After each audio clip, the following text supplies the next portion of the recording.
Afternoon to one and all. We are now following a webinar hosted by St. Business School of Theology in Tandan's Quezon City.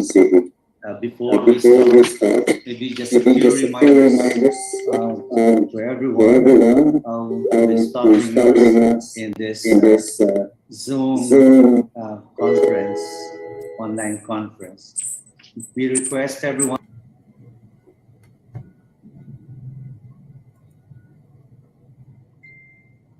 to please mute your microphone so that we may do away with some of the background noise that may disrupt our discussions. And we also would like to request you to please keep your camera on in order to be identified. And please have your name specified in your monitor and state which affiliation do you have or which institution do you belong to. Then please also close other applications to avoid unnecessary disturbances. And we would like to start in a short while. Okay, maybe we could have the opening prayer, and then after that we'll have the pambansang awit. Then we will be followed by the opening remarks, and then we move on to the program. Okay, we will now start formally. Thank you.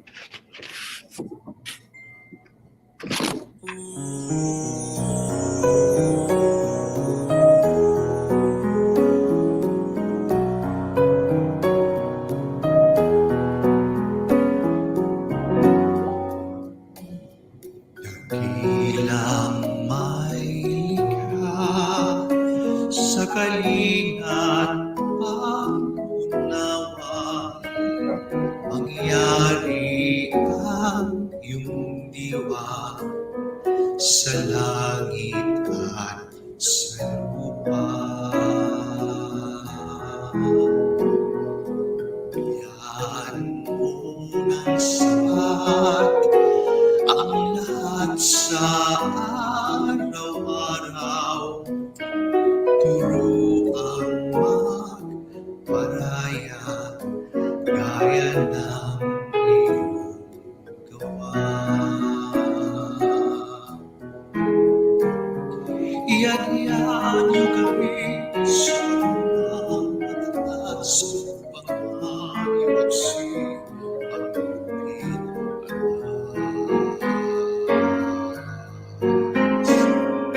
samahang lumikha ng pamayan payapa sa kalikasan, kabuhayan, kakaniyahan, paniniwala. Siya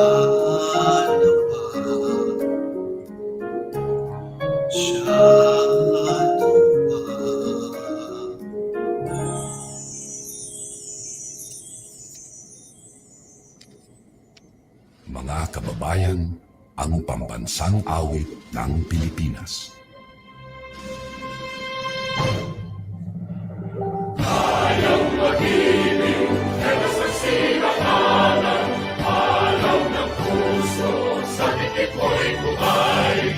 Lupang pinirang, tuyag na ng mahiting, sa manlulupin, di ka pasisiniw, sa nagatak sa simoy at sa langit ang panglaw, ay pinagkakula ang awit sa pagkayang minamahal.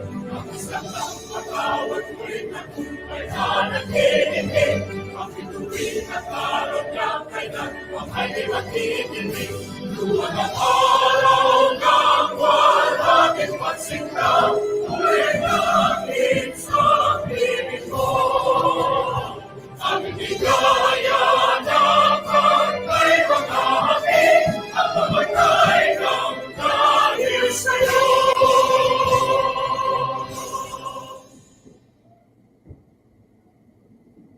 Thank you very much, Brother Arvin, who is a student here at SBST. Um, and thank you also for that national anthem uh, that introduced our forum this afternoon. Okay, we are happy that we have several groups who have joined us directly with our Zoom, but there are also several people who are following our Facebook, and also considering that we have cross-posted to other media networks like that of Manila Cathedral, the Diocese of Cubao Media Center, the Diocese of Novaliches, and also St. John Maria Vianney Seminary in Cagayan de Oro. We have also some people with us who belong to different organizations. Those who belong to the Vincentian family, we have the Ladies of Charity, the Congregation of the Mission, the Daughters of Charity, the SSBP, Society of St. Vincent de Paul. We also have people joining us from the Ecumenical Fellowship of Quezon City. We also have people from PACSI and Homeless People's Federation. And of course, from our very own parish here, Sanctuary de San Vicente de Paul, among several others. We have also seminarians for learning. Okay, this is a group of seminarians who have endorsed and are moving around to be able to campaign for learning. At this juncture, we would like to ask our Provincial Superior, Father Greg Banyaga, to give you a formal welcome to our webinar this afternoon.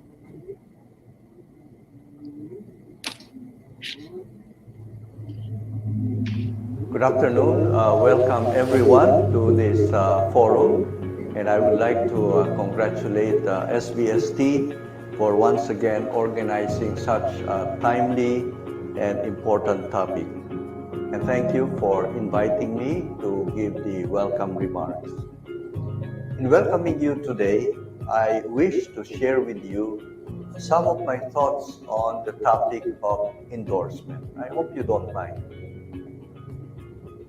One of the reasons why the Church seems to prohibit endorsement of political candidates is because the priest and the religious is supposed to be the center of unity. I believe it and I subscribe to it.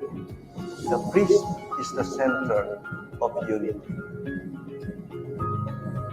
However, it is not unity at any cost. We have to qualify what unity means. Unity can take different forms. It can be unity among thieves, among liars, among people with dubious intentions. I call this more of a conspiracy or unity for unlawful purposes or even evil. By saying this, I'm not accusing any candidate of it. This is not the kind of unity that the Church is talking about. We want unity based on truth, on human and gospel values, on the pursuit of the common good, on respect for life and human rights, and defense of the poor. We cannot be one with those who don't share the same values. In fact, we should even go further by denouncing them. The act of choosing means we distinguish between two or more alternatives or options. Sometimes the choice is between good and better. Sometimes it is between good and evil. The Church, I believe, should choose the latter. Choose the good and unite her people on the side of the good. In Matthew 10, verses 34 to 35, Jesus said, "Do not think that I have come to establish peace on earth. I have not come to bring peace, but the sword. For I have come to set a man against his father, and daughter against her mother, a daughter-in-law against her mother-in-law." So, Jesus did not really come to bring peace, but the sword. He came to bring division, to divide people, those who desire to follow him and those who do not. He came to unite those who follow him. This day, dear friends, we face crucial times when we have to make choices between the truth and lies, between upholding gospel values or believing in trolls, etc. Now is the time for division. You are either on the side of the gospel or on the opposite side. The alternatives are very clear. Let us be united on the side of the poor and on the side of gospel values and principles. Does the church object to that? Does the church object to a candidate who is for gospel values? The church, they say, may suffer because of her choice to endorse a particular candidate.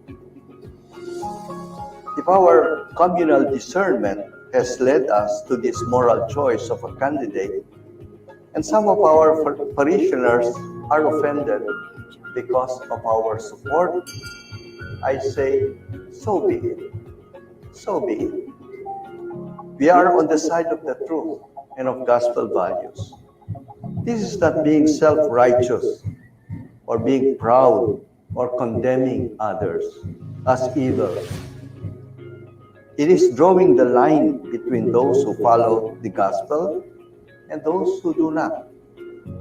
The church is open to everyone, but it is her responsibility to enlighten people about God and about gospel values. Did not Christ have to suffer death because he was accused of dividing people?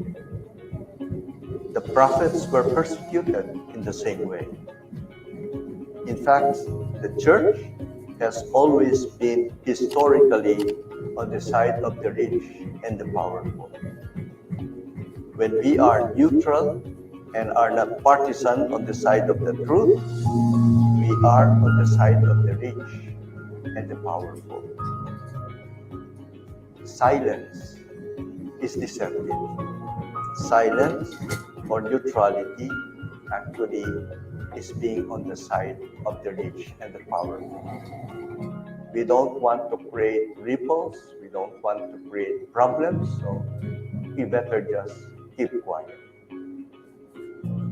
Those few prophets who went to the side of the poor and defended them were persecuted, very sadly, even within the church. I have deep love and respect for our hierarchy. And that is why I invite them to be on the side of the poor, to leave the preferential option for the poor that Pope Francis talks about, to be on the side of the truth. This is where we need to be united. So I invite our hierarchy and religious to do that. Finally, dear friends, if we use the criteria coming from the social doctrines of the church for our discernment, as we are taught again by the church, we will find that most of them point to only one person. Isa lang po ang tinutukoy ng mga ito. Even if we do not say her name, alam na ng mga tao. Alam na ng mga tao. Itatago pa ba natin ang kanyang pangalan? Huwag na lang tayong mag-discernment kung ganyan. Kaya kung minsan, na-accuse tayo sa simbahan, Father, lutang kayo. You are above our heads. Lutang. Ibig sabihin, yan, sasabihin ninyo mga principle. Pagkatapos, Father, paano namin i-apply ito? Kayo, bahala kayo. Is that useful? Mag-isip tayo. Mag-isip tayo. Ganyang mga simbahan.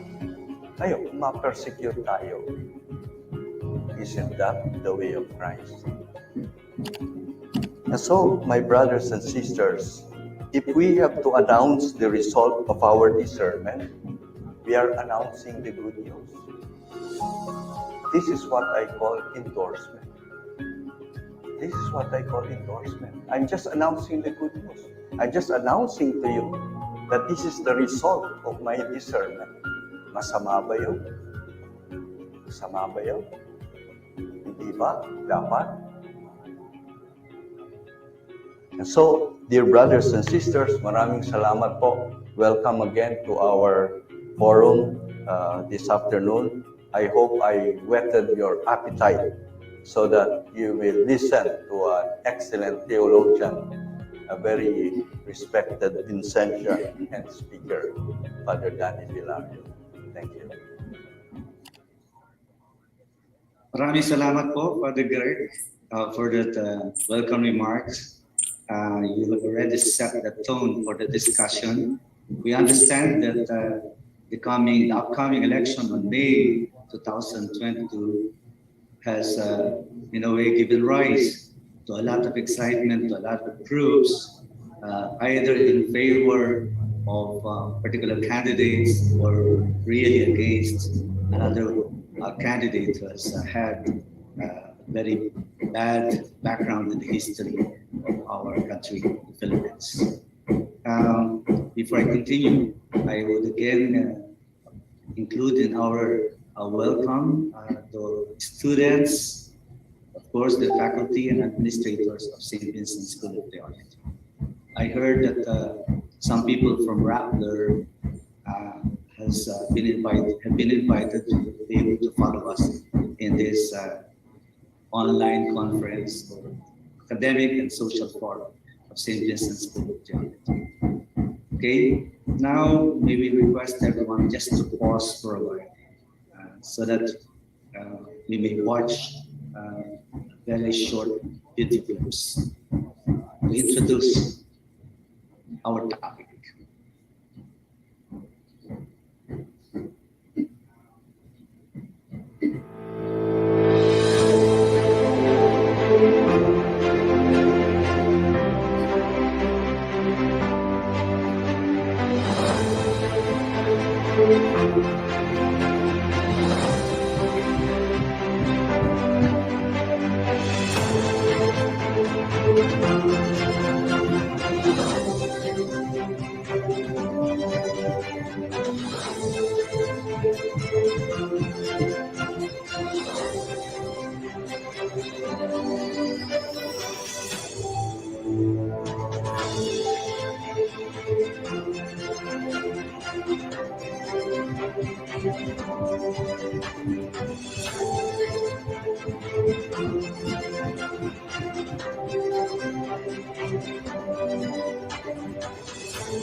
The last time the church has been active in any political affairs, especially in the country, with very clear partisan position, was during the EDSA revolution. I think after that, people in the church have been very careful in endorsing candidates. But this time, we see a lot of groups, Christian communities, religious orders, congregations endorsing candidates. That is the reason why it is important for us to come together and reflect on the question, can priests and religious endorse political candidates? And somebody, as Father Greg already mentioned, who is an expert in theology and on these issues, who himself was very involved, is going to be introduced to us by one of our students, Brother Delbert Montan. He will talk about this topic.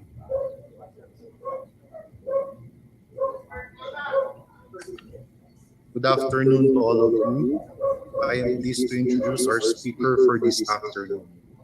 He hails from Hagdan, Oslog, Cebu. He finished his Bachelor of Arts in Philosophy at Adamson University, his Bachelor in Sacred Theology at the University of Santo Tomas, Manila, and his licentiate Master's in Theology and Doctorate in Theology at the KU Leuven in Belgium. He is founding member and former president of the Catholic Theological Society of the Philippines, also known as the CATHEO, Damdaming Katoliko sa Teolohiya. His field of research covers fundamental theology, theological anthropology, enculturation, interreligious dialogue, liberation theologies and popular religions, theological method, and political social theory. He has also been published in or served on the editorial board of local and international journals. And now, he is current the Vincentian Chair of Social Justice at St. John's University, New York, USA. Without further ado, let us all welcome Reverend Father Danny Pelario, CM. Magandang hapon po sa inyong lahat. Magandang madaling araw dito sa New York. Thank you for the kind words of introduction, and I would like to also thank Father Roland and the St. Vincent School of Theology community for inviting me into this conference today. I know there are foreign students, international students in SBST and maybe also watching in Facebook. I will try my best to speak in English most of the time, but there might be some moments when I slip into Tagalog. So those who are beside them, please translate to them. I think the question is very simple and it can be answered actually in 10 to 15 minutes with all the reasons. But I prefer to expand the question a little bit so that it would be, first it would take into account the context of the question, but also the presuppositions of our answer hopefully later on. So I will have around a little bit less than an hour of presentation so that we will have around an hour or two of discussion later. I will share my slides so that I can already continue with my topic.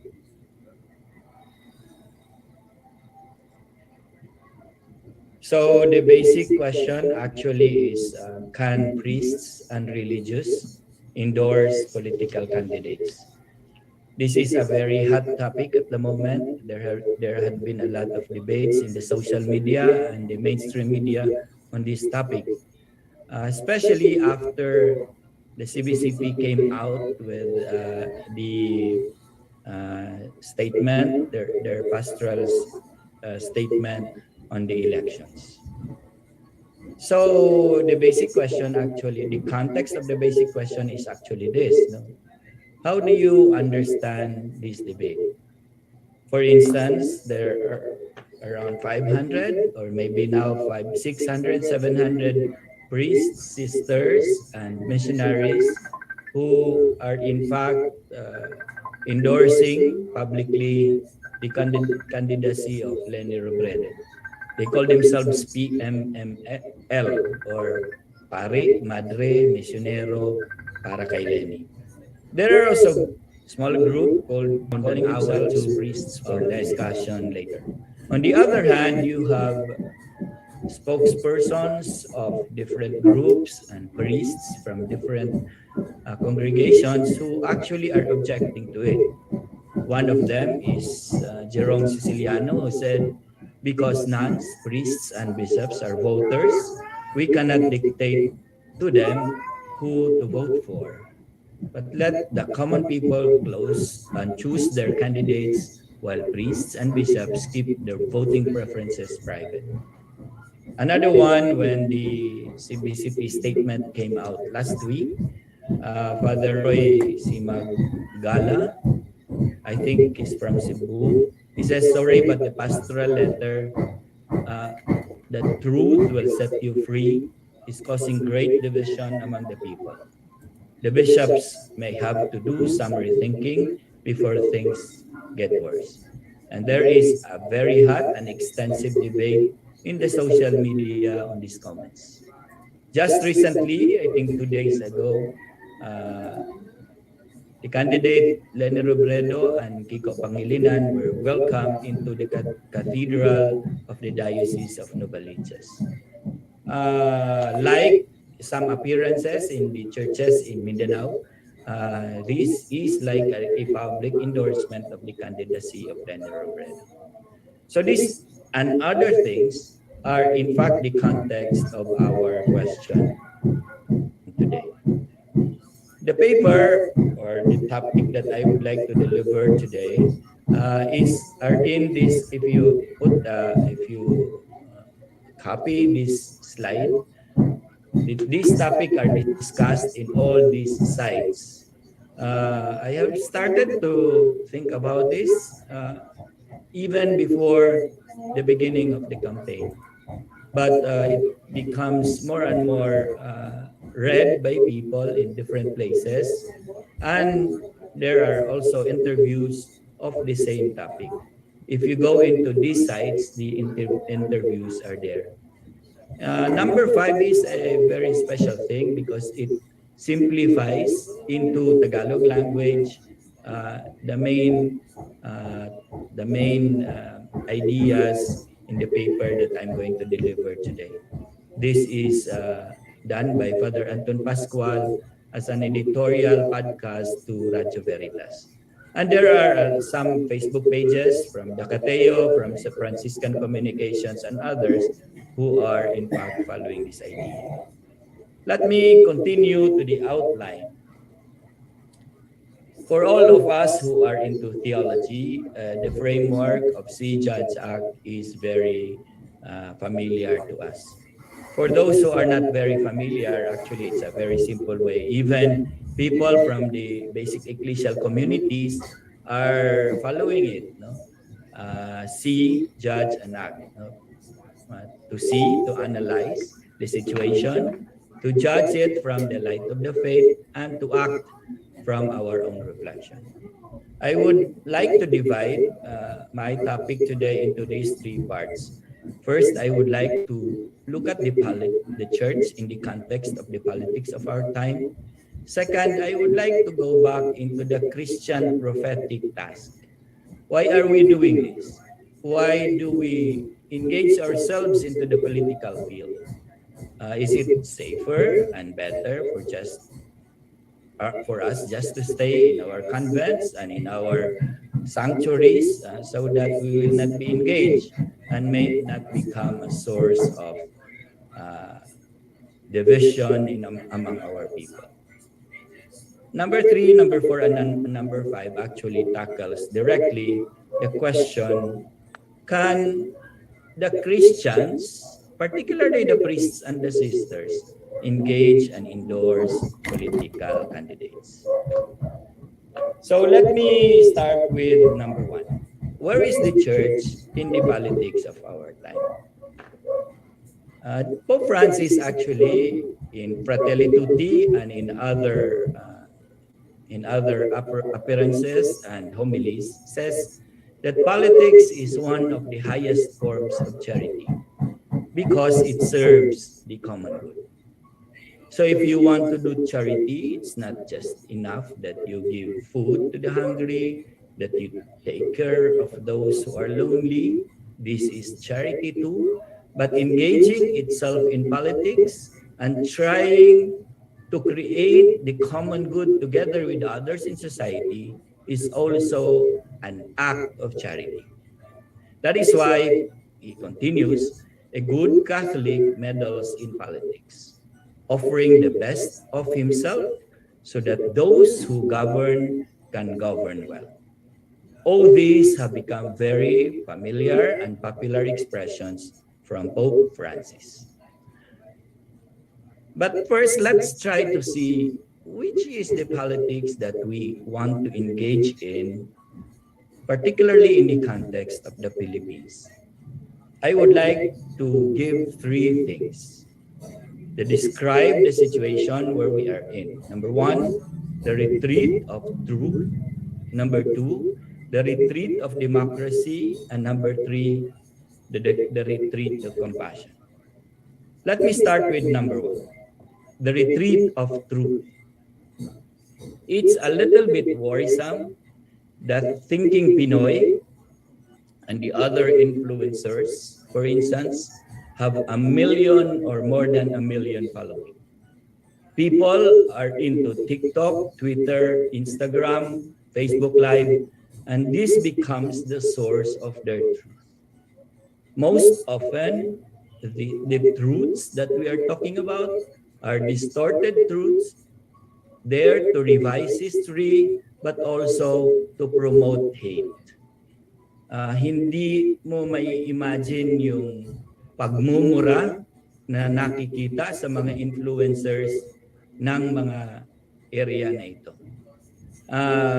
Kung makabobo yung mga taong nandoon, hindi mo lubos mawari na masasabi nila yon on social media. If that is on TV or mainstream media, that has already been censored. But since there is no censor in social media, everything goes the way they want it. In 1988, the philosopher Noam Chomsky wrote the book Manufacturing Consent. The topic of the book is very simple. It says that media is actually propaganda. Of course, during that time, Facebook was not yet born or TikTok was not yet there. But before us today, social media is in fact propaganda. I think the basic intuition is the same. And there comes precisely the problem of algorithmic micro-targeting. Now, what does this mean? Are you not aware that the sites that you visit on in social media, but also in other internet sites, are the same sites that go into your status? Like if you like shoes, all sites and advertisements of shoes goes into your status. But of course, if you like Pink Revolution, all those pink things will go into your status. And if you like Marcos and his company, all those influencers will go into your status. That is called algorithmic micro-targeting. Cambridge Analytica, this is a London-based image company or consulting company, has been approached by Bongbong Marcos actually, and this has been proven that he approached them in order to rebrand his family image. So all the influencers, all the people who are passing on are in fact products of the rebranding company. And the usual case, and this is also a proven case, that Facebook hands its data, which we give to Facebook by engaging with Facebook. We give Facebook the data, and this data is handed on to Cambridge Analytica in order to target us. Precisely, that's the world today, and this is what actually the CBCP is worrying about. No? That the truth is under attack. They attack facts, they tell lies, and they manufacture truths. The more they do it, the better, and the more we believe on that truth. So you might say, so what is micro targeting? I tried to do something like this. I wanted to boost this social forum today. And what comes out if you hit boost, it will tell you the people you choose through targeting. And if you edit, if you place edit, it will tell you what age you want to target, where you want to target, how many you want to target, etc., etc. So you already know which part of the population would be hit by your truth in one way or the other. So if this happens, and of course for a fee up to 20,000, 50,000 pesos. So what you receive actually in Facebook is not an innocent material. Actually, it's a product of algorithm, an algorithm that targets specific areas of the population. This is precisely what the CBCP tells us as the pandemic of lies. We are appalled, they say, by the blatant and subtle distortion, manipulation, cover-up, repression, and abuse of the truth. And this is called historical revisionism. The distortion of history or its denial, the proliferation of fake news and false stories, disinformation, the seeding of false information and narrative, the distortion in order to influence the opinion of the people, to hide the truth, to malign and blackmail people. And there are troll farms, thousands of them, which sow the virus of lies. And that precisely becomes dramatic during the election. Now, people who have not been into EDSA revolution already denies EDSA. Or people who do not know a little bit of history would continue to believe the existence of Taliano gold. So all these are running into the minds of our people. Tanungin nyo yung mga ordinaryong tao na nakikinig tungkol dito ay talagang believe sila sa mga ideas na ito. This brings me to the second one, the retreat of the common good. In the Evangelii Gaudium, from Evangelii Gaudium to Fratelli Tutti, Pope Francis has one common idea, one common message. And he says, inasmuch as it seeks the common good, politics is one of the highest forms of charity. I said that in the beginning. In order to tell us that actually common good is something that every Christian must build up in the way we live our lives in society. If we don't engage in building up the common good for all peoples, then our faith is useless. However, in one of his talks in his visit to Greece, sometime in the beginning, in the end of last year, he tells us this, that in fact today there is a retreat of political participation and common good. People do not engage society anymore. For instance, in the context of the Philippines, there is a retreat of dissent. People do not engage politics, people do not question economy, and of course, people do not question the pandemic response. The Duterte administration ruled with the climate of fear. Already from the beginning, in June 2016, killings were happening. I am working in Payatas. 1 month after Duterte took over, we have several people already killed. And it reached its height in around November, December, January of 2016 and 2017, where we buried 8 to 10 persons every week of young men killed just like that. Ano siyempre ang epekto noon sa mga mamamayan? Ay di siyempre matatakot sila, hindi na sila magsasalita, ayaw nang magkomento, hindi na magsasabi. Precisely, that's retreat of the common good and retreat of political participation. It reached its height, people were during the pandemic when people are prohibited from getting out. But of course, in the middle of the pandemic, when you already have the enactment of the anti-terrorism law, when people could just be tagged or sued as terrorists. What is the Christian response in this context? Also, there was a retreat of the church. Some church people, lay people, but also priests included will tell us we should not comment because we should obey or we should follow the separation of church and state.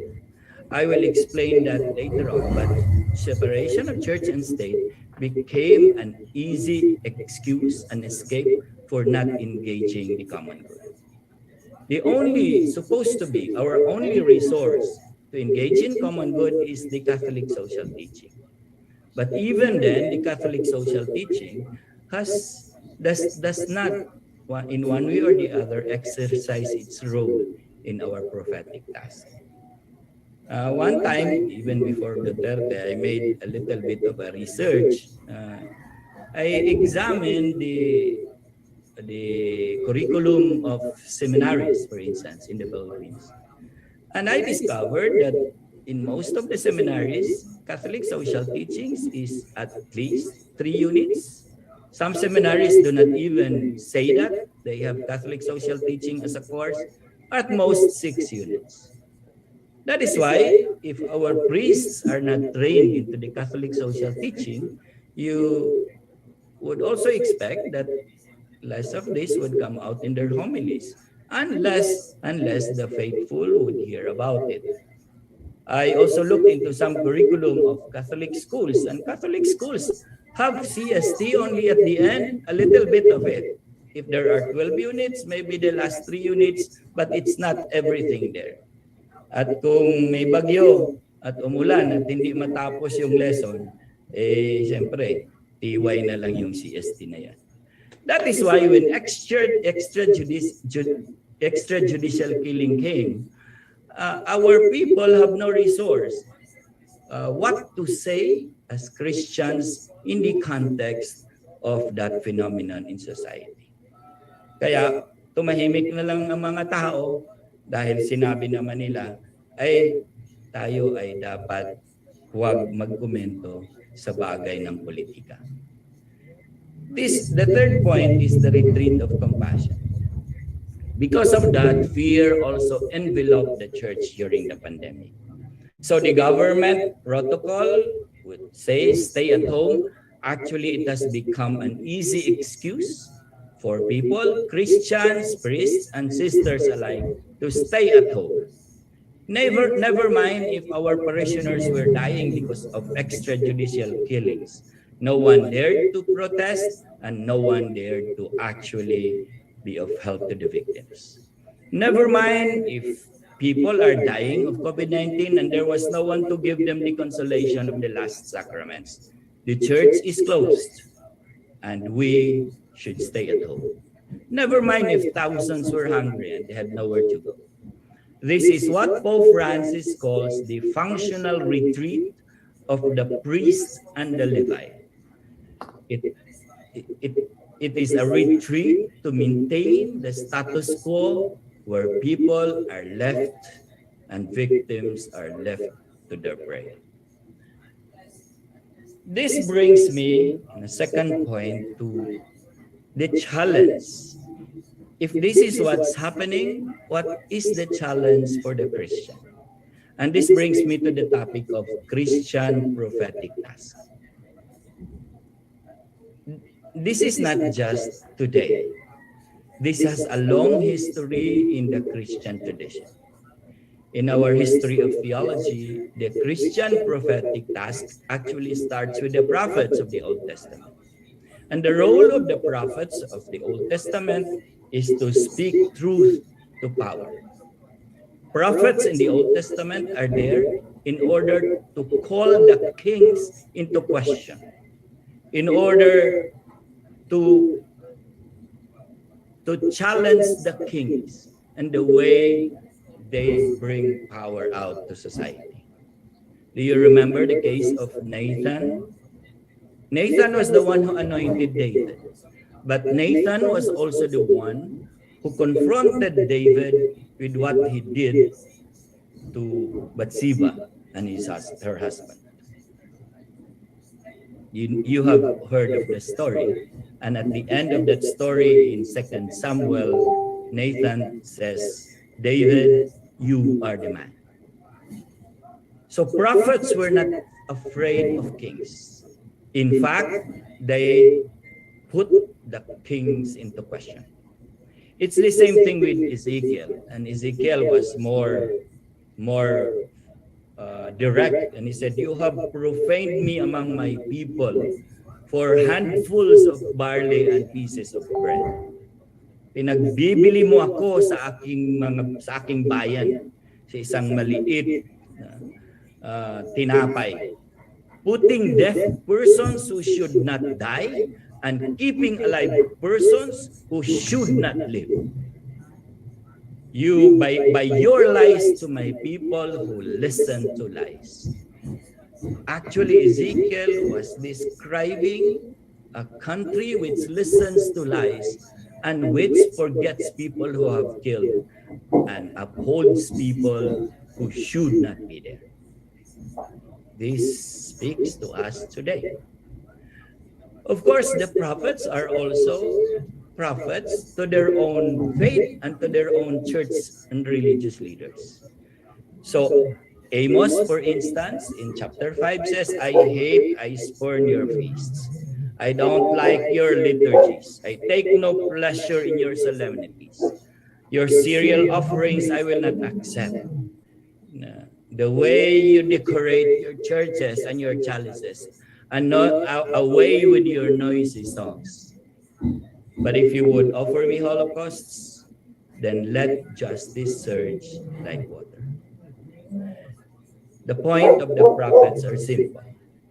Justice should be our number one concern, not our liturgies. We have to engage the kings as they, in fact, bring us injustice. Of course, the last of the prophets is Jesus. Jesus is the prophet of the kingdom. We all know this. Jesus did not preach a doctrine to believe or morals to adhere to, or did not found a church. No, he did not preach about himself, in fact, because that would be self-referential. He preached about the kingdom. He preached about God's love and compassion for the poor, and whatever he said and did was in defense of the poor. That is the kingdom. That is what the kingdom is all about. So if we want to follow Jesus, we should also follow Jesus as the prophet. The prophet who defended the poor in all his work and in all his words. So the narrative in Luke 4:16-20 is very important to the life of Jesus. The Spirit of the Lord is upon me because he anointed me to bring the good news to the poor. And then after reading the text, the gospel says, he gave it to the one in charge and he looked at his audience and said, today, these words happened in your hearing. Of course, Jesus, that was still the beginning, but the whole of his life was in fact proclaiming the good news of God to the poor and defending them from their oppressors. No wonder that at the end of his life, the prophet ended being hung on the cross in Calvary. That's what he paid for being a prophet. If you want to go into, so how did we, the church, Catholic Church, embody and concretize the prophetic calling of Jesus? It is through the Catholic social teachings. And you know this. I'll just choose one text which is very important in the history of the Catholic social teaching. That is in Justice in the World, done in the Synod of Bishops in 1971, number 6. It's very short, but very important. It says, action on behalf of justice and participation in the transformation of the world fully appear to us as a constitutive dimension of preaching the gospel. Constitutive dimension. Ibig sabihin, if we don't do the justice work, if we don't help in the transformation of the world, if you don't engage in the common good, we actually do not proclaim the gospel. The gospel should not only be proclaimed in the four walls of the church, in our liturgies, in our sacraments, in whatever we have in the church, but also it should be proclaimed in works of justice and the common good. I would like to emphasize this because a lot of people who are in fact very noisy today about church endorsement, about the statement of the CBCP, actually does not listen to the same number in Justice in the World. But if we want to proclaim Jesus and his good news, we should engage the world. We should work for justice. I think this is very, very well concretized in the commentary on the Good Samaritan by Martin Luther King Jr., one of the civil rights advocates in the United States, but he was also murdered because of his fight, and he was a great Protestant preacher. He said, you know, I'm tired of picking up people along Jericho Road. I'm tired of seeing people battered and bruised and bloody, injured and jumped on along the Jericho roads of life. This road is dangerous. I want to fix this road. I want to pave the Jericho Road, add street lights to the Jericho Road to make the Jericho Road safe for everybody. So hindi lamang sapat na tulungan mo ang taong nasalanta sa daan, kundi upang ayusin mo ang daan at ang mga paligid nito upang walang taong masalanta sa daan. What does actually that means? What does it actually mean? It means to engage in politics, to fight for justice, to work for social transformation, and to speak truth to power. If we want to summarize the whole Christian tradition from this perspective, I think Jesus would look at us with a smile. I think Jesus would say, this is what I actually came for. So let's go into the third question, act. So what do we do now? The question that was given to us in this webinar is about priests and religious. But I would like, since there are a lot of lay people here, I would like to expand that question to everybody. And later on, we can discuss the question of the priests and the religious. How do we characterize the engagement of Christians in the politics of our time? I would like to identify as trying to read social media, is also trying to look at other resources, and I could identify at least in a range from left to right, from involvement to non-involvement, 4 different areas. Number 1 is non-engaged and apolitical Christians. These Christians believe that we are citizens of heaven and the earth is not our place. So the the fewer times you are here, the better for us. Ito yung gusto ng kuhanin ni Lord. They believe that politics is a dirty field. What is important, so I should not engage in it. What is important is me and my God and our relationship. So what is important for me is my own prayer life, which is not very bad. What is important for me is my engagement with the church and its religious matters. But politics is not my field. Sorry, I have no comment on that, they would tell you. There are many Christians on this side, but it's not really that many.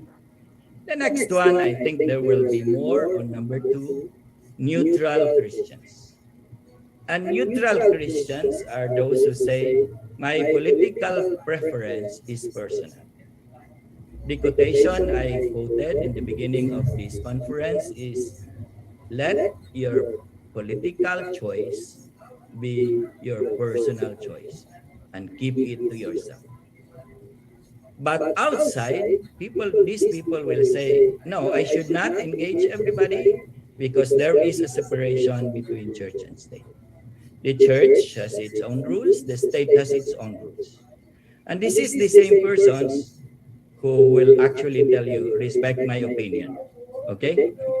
So if you like to engage them, bakit ba siya ang iboboto mo? Ano bang dahilan? Etc. etc. Siyempre, hindi naman siya masyadong makasagot at sabihin niya, respect my opinion. Dapat neutral tayo. So you have a lot of these persons around you too. However, there are people who are non-neutral but also non-partisan. These are the people who say, I denounce injustice, I don't like fake news, I fight against it, I tell you that these are the criteria, but I do not tell you whom to endorse. This is supposed to be traditionally the domain of the clergy. The clergy can preach in the pulpit about the injustice, about the lies, about the misinformation, about whatever principles that the Catholic social teaching has, but he should not say anything about his own political preference. He should be non-neutral, of course, non-neutral against injustice, but he should also be non-partisan. However, the fourth one is non-neutral and partisan. In theory, in principle, and in all the exhortations of the church, this is called principled partisan politics, which is supposed to be the domain of the laity. The laity should be principled and partisan. In one way or the other, based on the social doctrines of the church, they should be able to, he should be arrive at their own candidate, campaign for him, he should be, and non-fight for his election, for his election campaign. So our question, actually the basic question in this conference is, if this is the domain of the laity, number 4, can it also be a domain of the clergy and the religious in context? Is it actually possible? That's our basic question. Because for the laity, you should be in number 4. However, some of the laity, in fact, are in number 2. Other parts of the laity are in number 3. But some, only few, are in number 4. I tell you the problem later on. Precisely, that's the challenge of lay participation in partisan politics. Participation in politics for Christian lay people is not just to be limited to non-partisan involvement. Katulad ng PPCRV, voters education, ballot watching, etc. Christians are also engaged and encouraged to engage in principled partisan politics. This means that they can campaign for good candidates, and I may add, They can campaign not to vote for bad candidates as an exercise of their Christian faith. Kaya hindi tama yung separation of church and state dahil mga obispo mismo in their document saying that as Christians, we should be engaged in partisan politics. Ang problema kasi na i-encourage din yung mga laiko na non-partisan, which actually reinforces the idea that politics is dirty. So since we are good Christians, politics is dirty, we might remain non-partisan.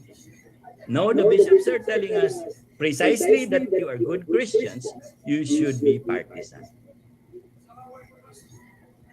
So our question is not about the laity. Klaro na yon sa mga laiko. Ang tanong, yung mga pare at madre, sila ba ay pwede ring maging partisan? Can they also endorse political candidates? Let me delineate the question, and this precisely is the meat of my paper. The question is not about separation of church and state. As we know, this separation of church and state has been used by the state, particularly has been used by Duterte in order to silence the church, which actually became prophetic during extrajudicial killings. But to be honest, Duterte is barking at the wrong tree. Duterte, but also his the people, the spokesperson, Panelo and the others. No? The separation of the church and state, to be clear, I am not a lawyer, but if you just study the Constitution, there are just two meanings to separation of church and state in our Constitution. It means that the church could not establish a national church. Ang tawag doon, non-establishment clause.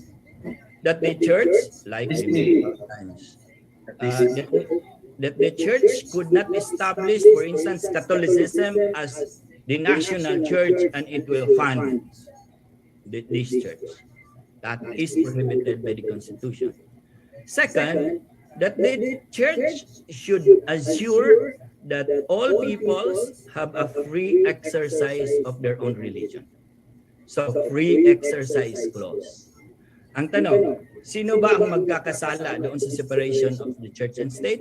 It's only the state, because the state is enjoined to not establish a church but also to protect people who wants to express their own faith. So hindi pwedeng magkasala ang simbahan at ang mga taong simbahan tungkol doon sa separation of church and state.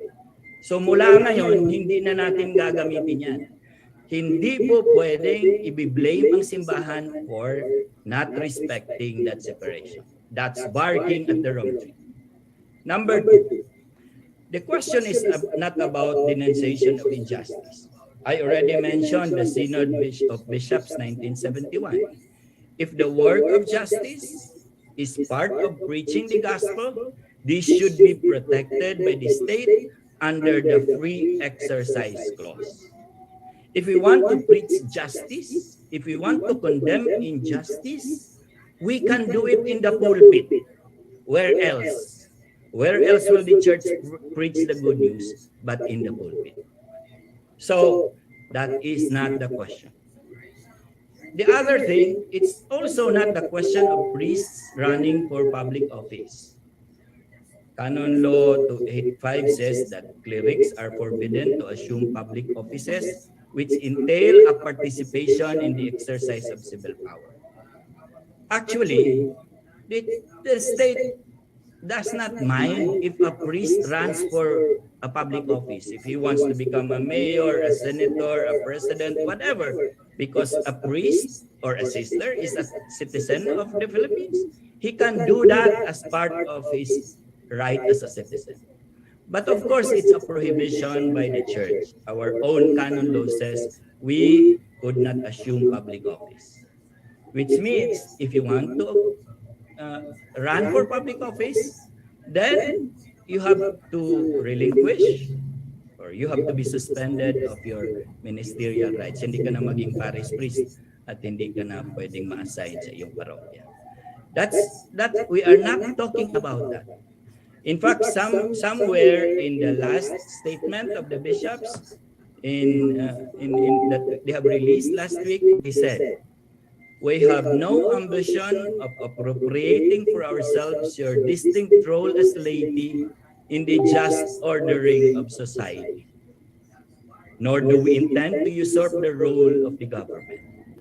So, hindi yan ang intention ng mga pari o ng mga hierarchy to usurp the role of government. So they're talking about this. We are here to provide moral, spiritual guidance in accord with the mission of proclaiming the truth for our faith. So, that being cleared, now we are pointing to the very simple question. We are not even saying, can we run for public office? No, we're not asking that. We're asking, can we endorse a political candidate? Pwede bang hindi lang non-neutral, kundi pwede bang maging partisan? That means I can name a person. My sources here are the following. You can copy this slide. I will give it to you later in the chat box. And you can read it where they can be found. The mainstream answer, the usual answer is no. There is a church prohibition of partisan politics for priests and religious. And for those who are studying canon law, that can be found in Canon Law 287, which says most especially, clerics are always to foster peace and harmony. That means we should be centers of unity based on justice which are to be observed among the people. And in the next paragraph, it says they are not to have an active part in political parties. So hindi sila maging kasapi, hindi sila maging tagapagtaguyod ng political party. Ikaw yung naging miyembro ng PDP Laban o kung ano. And in governing labor unions, unless, now the paragraph, the exception, he says, in the judgment of the competent ecclesial authority, the protection of the rights of the church or the promotion of the common good requires it. So if we are talking about church prohibition, we are talking about Canon 287.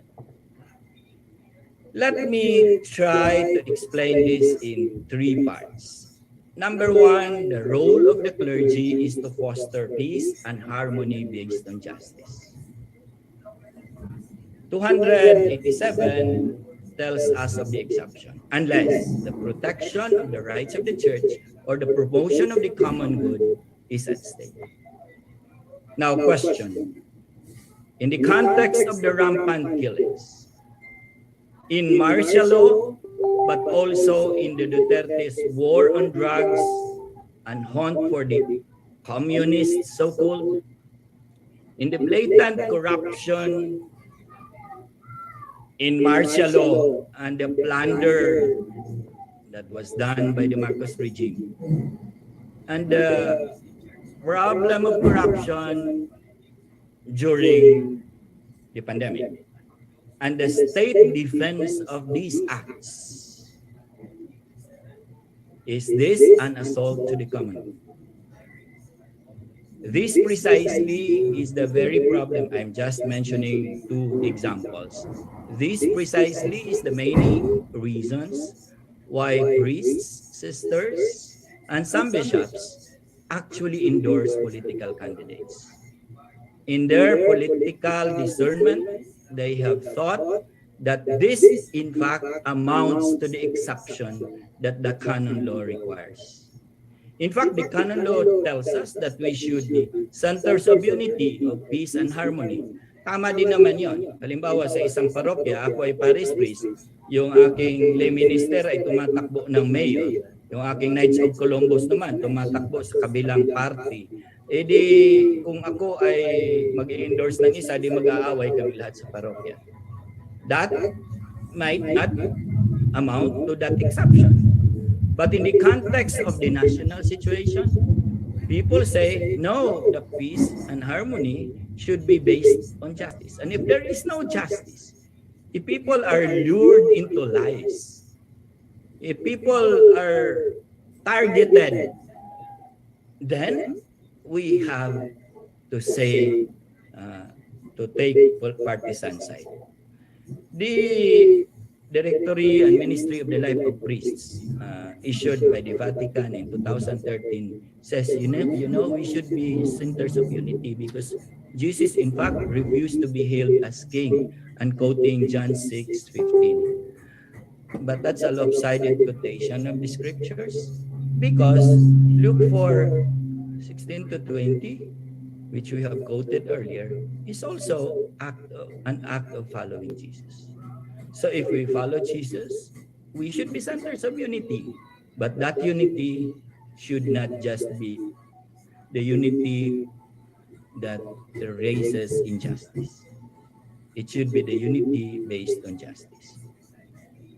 Another point of that non-prohibition is we should not tie, this is the wording from the documents of the church, we should not tie the universal church to any historical contingency, like a political platform or an ideology. The church is universal. It should be above all problems, all problems in the world. It should be able to pronounce moral judgment on all situations, and it should not be tied to any temporary historical contingency, like a party and its platform, for instance. What is the fear? The fear is the reduction of the church's mission to temporal tasks of purely social and political nature.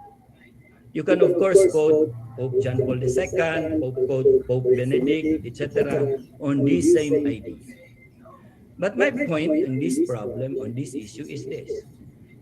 It actually tells us and shows us a dualistic and binary view of the church, which is actually already rejected in Vatican II. In Vatican II, it tells us, Vatican II documents tell us that there is only one history, and the salvation history is found in the social and political history. That is precisely the reason for the reading the signs of the times, because the Lord of history is present in history, and it is through this same history that he reveals his will. Of course, there is also a theological dimension called a theological term called eschatological proviso or eschatological proviso. It's a little bit difficult term, but what does it mean? It means that there is no political party that is equal to the values of the kingdom. When measured vis-a-vis the values of the kingdom of God, all political parties, but also all churches, fall flat in those demands. So, what does it mean? On the one hand, political ideologies are relative to the values of the kingdom. We do not measure up. Yun ang tinatawag na eschatological proviso. But on the other hand, faith without ideologies, without a political platform, without a platform on how to educate the people, how to take care of the poor, are all abstract ideas hanging on the air. That they are all principles without effects on the real working of society.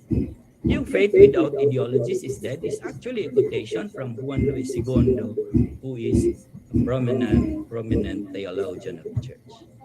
So, in one way or the other, the church should always be engaged with political platforms and will critique it in order to make it apropos and measuring up to the values of the kingdom. The third problem is the task of politics is usually the task of lay faithful. It is the task of lay faithful to intervene in politics. Kaya yung sinasabi ko kaninang principled partisan politics is actually for lay people.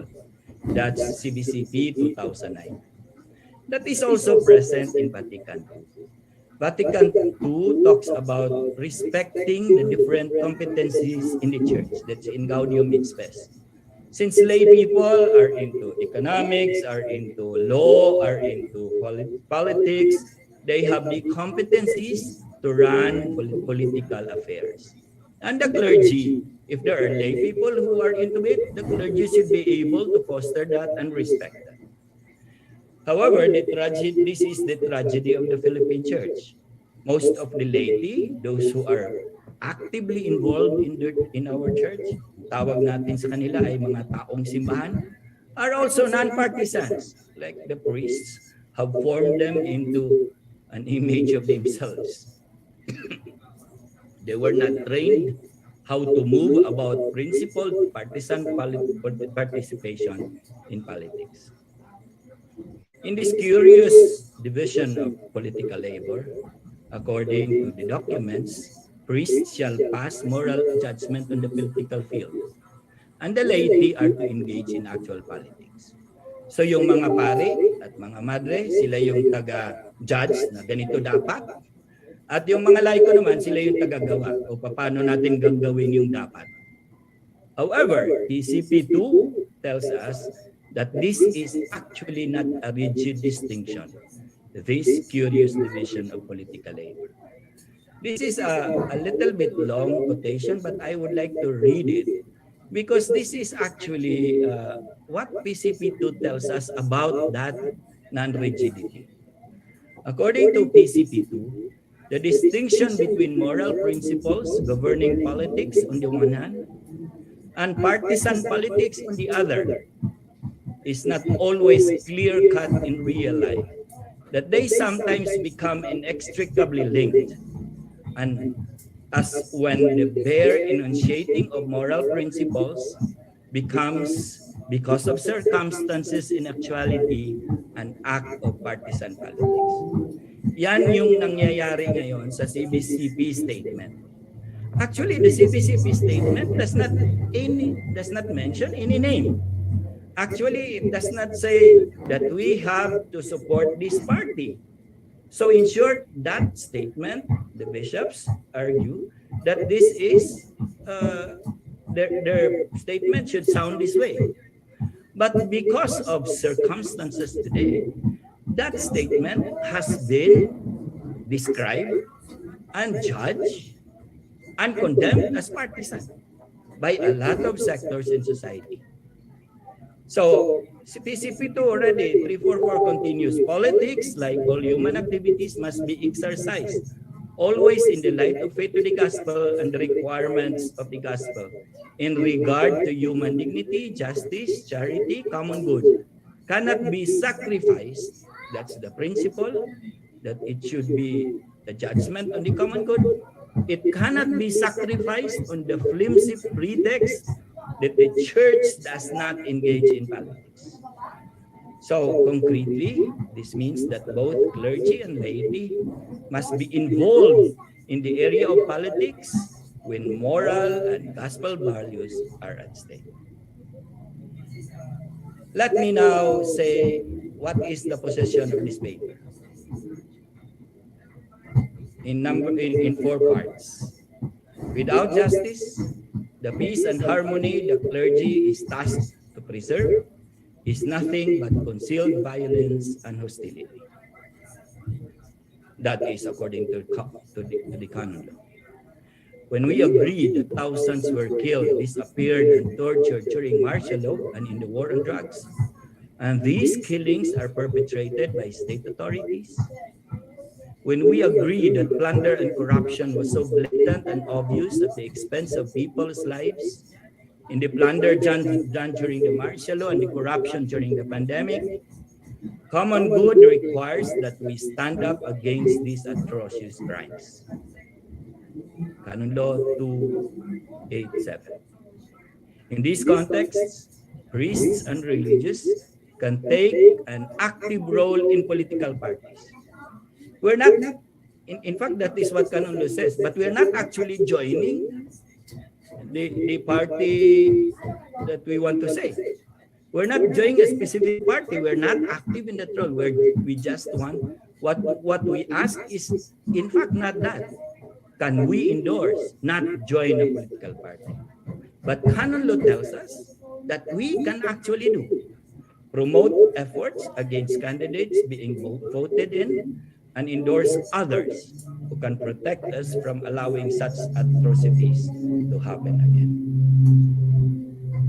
I really like this guy. He just passed away last December. He is the Archbishop, Anglican Archbishop of South Africa, and his name is Desmond Tutu. He is a partner of Nelson Mandela in the fight against the apartheid.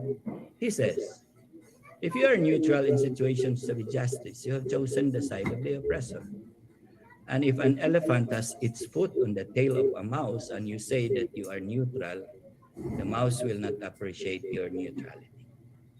It's precisely this context that people would not like to be neutral and to pursue partisanships. I'm on the last point. Our last question is, so what are our options on the ground? Let me give one. Let me give two. First option is endorsement. According to how we have explained, there in fact is a possibility of endorsement in order to protect the rights of the church and the demand of the common good. However, in that endorsement, it's not just a blind endorsement. There should be clear criteria, for instance, graft and corruption, involvement and enabling the martial law and extrajudicial killings. We should be able to pronounce this criteria as the basis of our endorsement.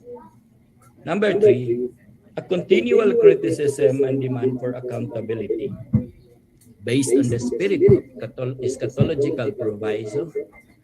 When our candidate will win, for instance, we have to continually critique that candidate and its government so that whatever limits its political project has, we are always there to be able to challenge it.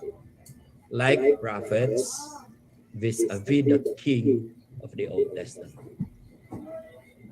Well, if some priests and sisters would like to do that, according to the press conference of Bishop Ambo, we need to respect them because that is part of their own political discernment process. For those who do not like to endorse, I think there is another way. They have to accompany in the discernment process of their communities. They have to accompany their people by reaching out to the grassroots communities and help them decide on their political choice based on the principles of the gospel and the Catholic social teaching. What is not allowed is the principle of neutrality. So they have to be non-neutral. In front of human rights abuses, people do not cast. No one can in fact be neutral.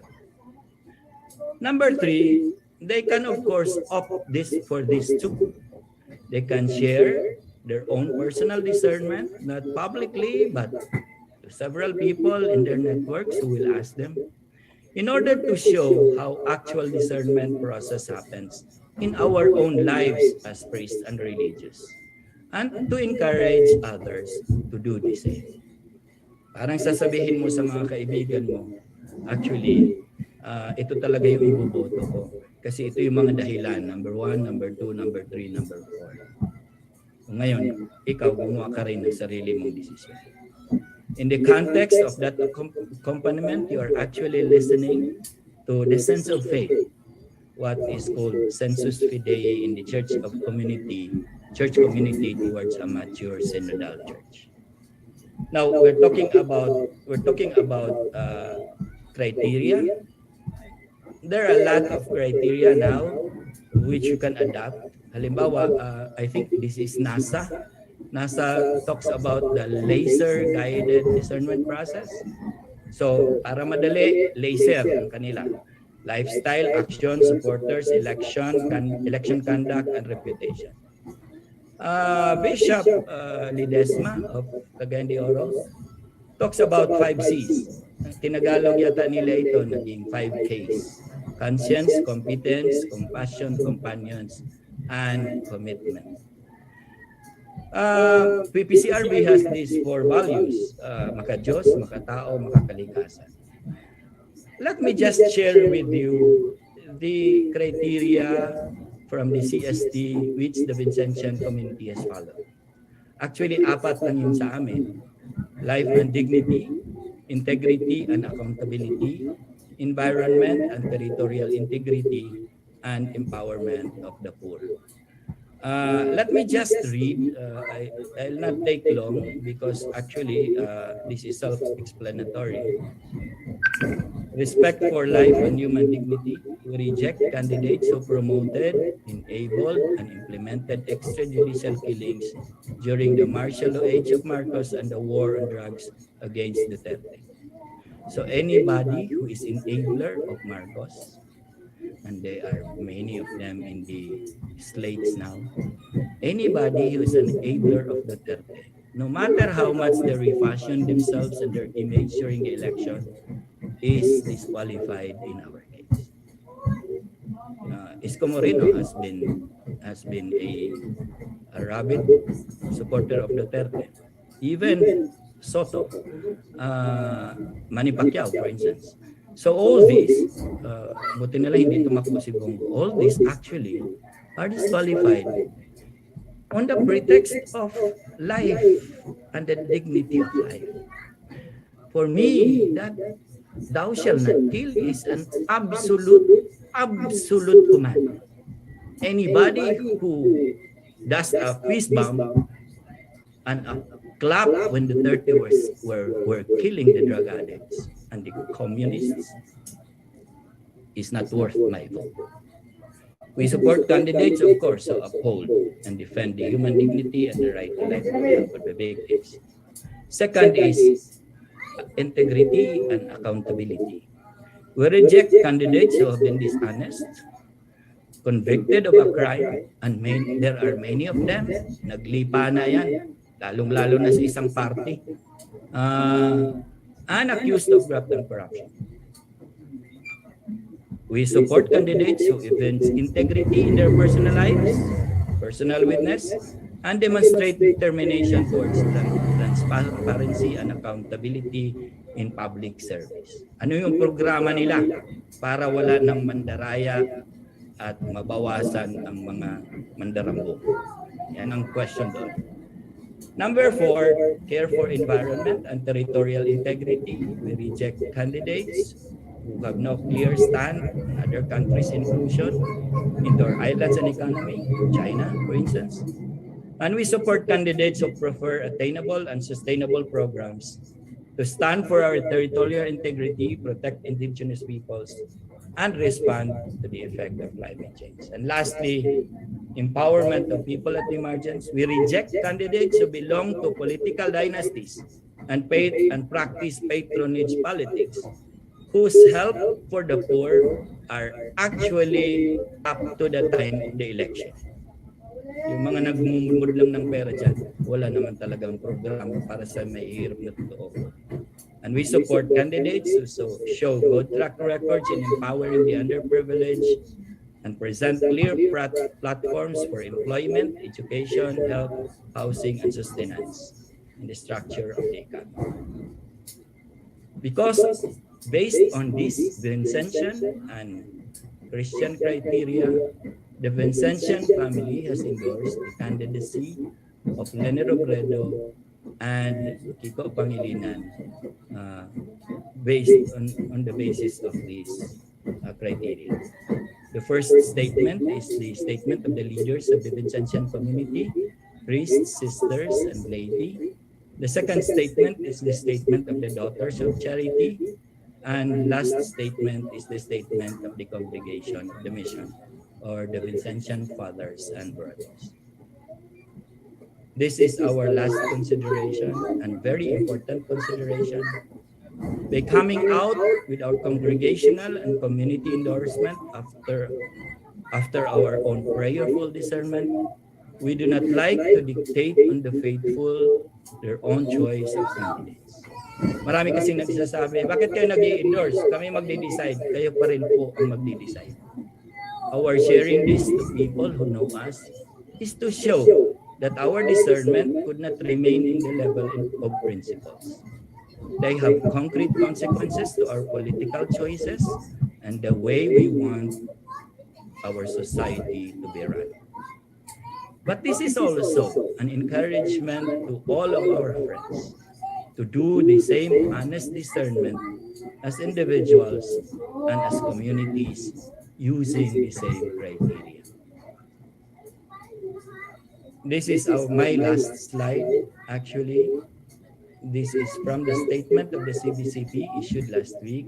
The bishops tell us, we call on you, brothers and sisters, especially the youth, to examine carefully what is happening in our quest for a true and just society.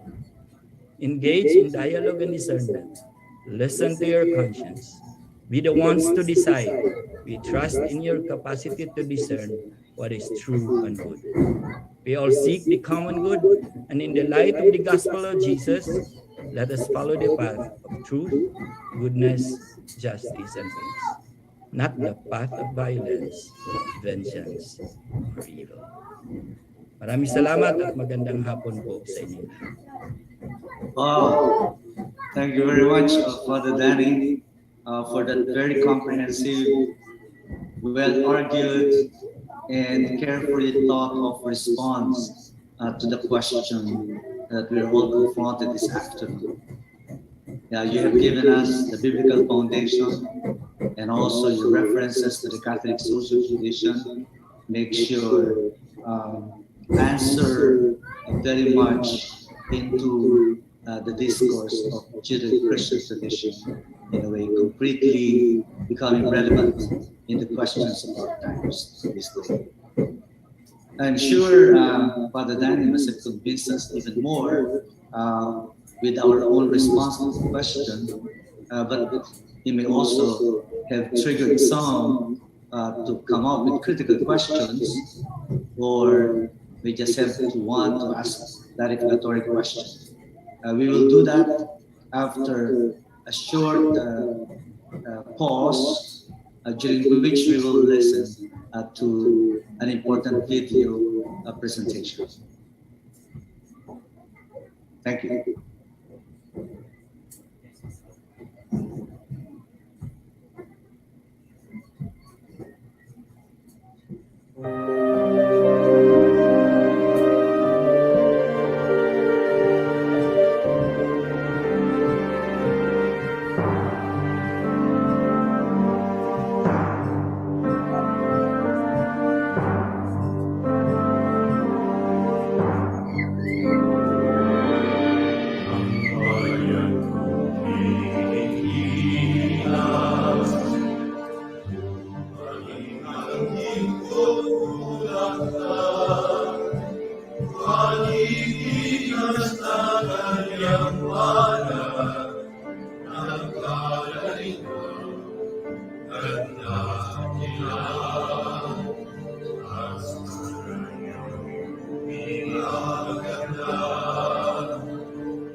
My orders are shoot them dead.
kita ang di magkasama-kalma. Pilipinas kong ihudyan, ugat ng lupa at dagat. Ating arika, ating at sagdan.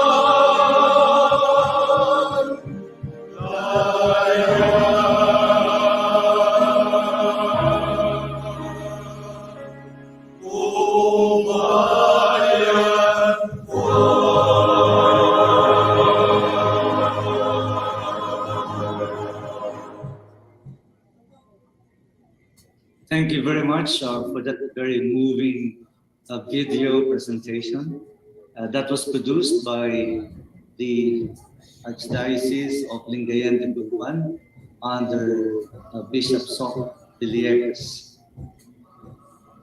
More or less, after having listened to Father Danny, we would not be surprised why some clerics, priests, and religious have taken an option to really be on in this political exercise in a more visible way. This time we now go to the forum and we welcome questions from all the participants. I would just like to suggest that if you are going to ask a question, please introduce yourself and which institution you belong. And please try to be short with your question and go straight to the point. We have practically 1 hour, a little less than an hour for this discussion. I hope the whole elaboration of Father Daniel will trigger some very interesting insights, questions from you. So for those who are following us in the FB, you can actually also write down your question on the chat box, as well as those who are not comfortable expressing yourself. You write your question on the chat box, and we will try to collect them, and then we will read them for Father Daniel to respond. But we have one hand raised at this point. Sir Pete, please.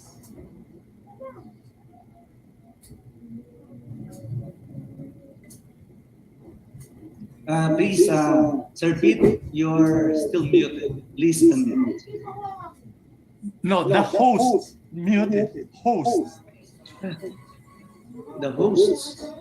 Okay. Can you hear me now? Yes. Yes. Thank you so much, Father Danny. I had to raise my hand immediately after the presentation because I know it's almost 3 a.m. in New York City right now. Thank you so much, Father Danny. I'm all for it. I can go along with everything that you said. But I simply would like to share a concern.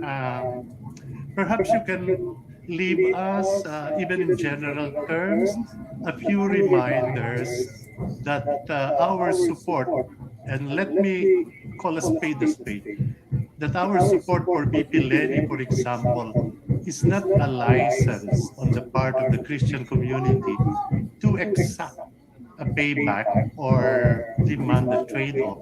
To illustrate, I will do this very quickly, Father Danny. I have a friend. We don't see eye to eye on a lot of moral issues. As a matter of fact, he's very frank and honest about his openness to divorce and to the reproductive health law. And I respect him for that. But I cannot agree with him. But anyway, he raised a very valid question. He said, I'm excited about the support of the church for BP Lenny and Kiko. Honestly, sabi niya, I'm overwhelmed.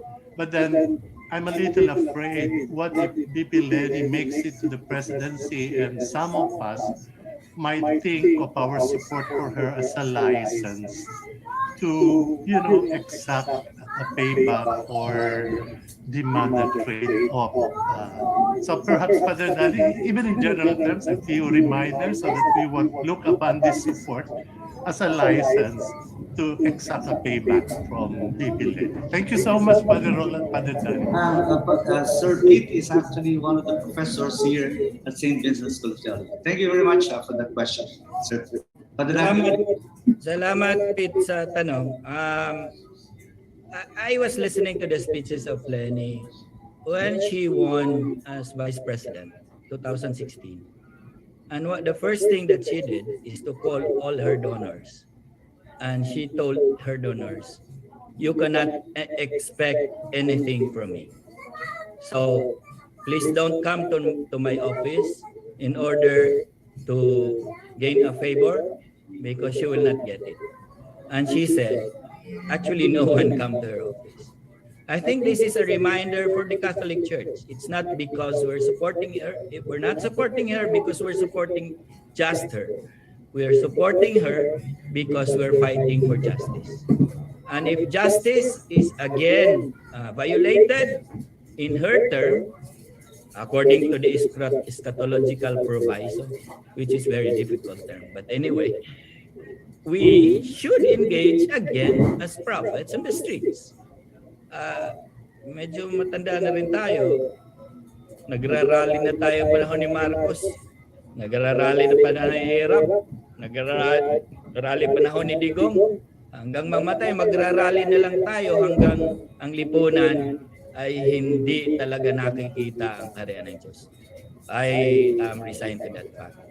But I think it's self-serving for the church if it wants to get back what it has invested. In fact, we have not invested any money, unlike businessmen. But she told the businessmen, you cannot expect anything from me. And that is, for me, a plus factor. Thank you. Okay, thank you very much, Father Dali and Sir Pete, for the question. I'm not seeing any raising of hand at the moment, so I'll just read one of the questions that we have in the chat box. Okay, Católico Sarado relative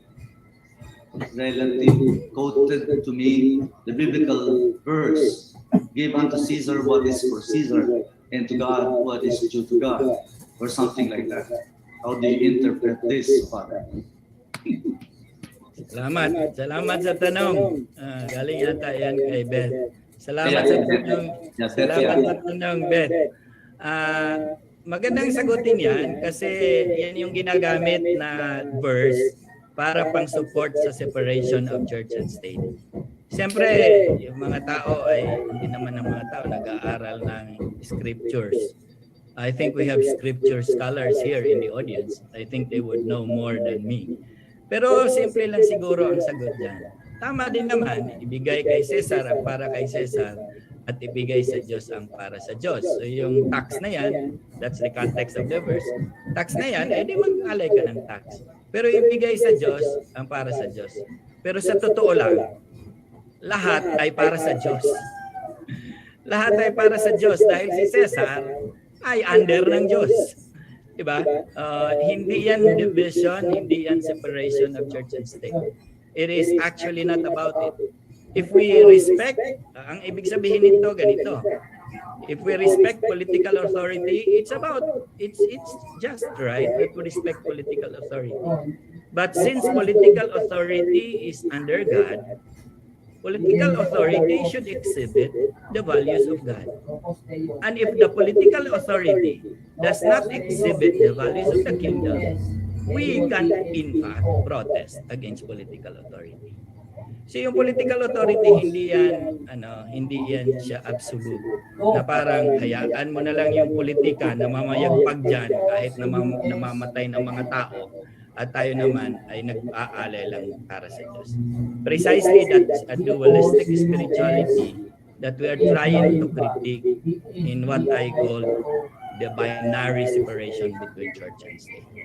So, i-deconstruct na lang siguro natin, Beth, tulungan natin silang intindihin. Alam nyo, totoo yun. Mag-alay tayo, magbubuwis tayo, gumalang tayo sa political authority. Pero yung political authority, at ibigay din natin sa Diyos ang para sa Kanya. Pero yung political authority ay under din sa Diyos. At kapag hindi siya sumusunod sa mga tuntunin ng Diyos, ay labag siya sa kautusan ng Diyos. Okay, are there other questions? For the meantime, we've been seeing some people from the Apostolic Catholic Church. Welcome also and thank you. And if you have some questions, please write them on the chat box or you can express them freely. Yeah. Oh, we have one question here from Francis Diaz. Please go ahead. Please unmute yourself, Francis. Okay. Okay.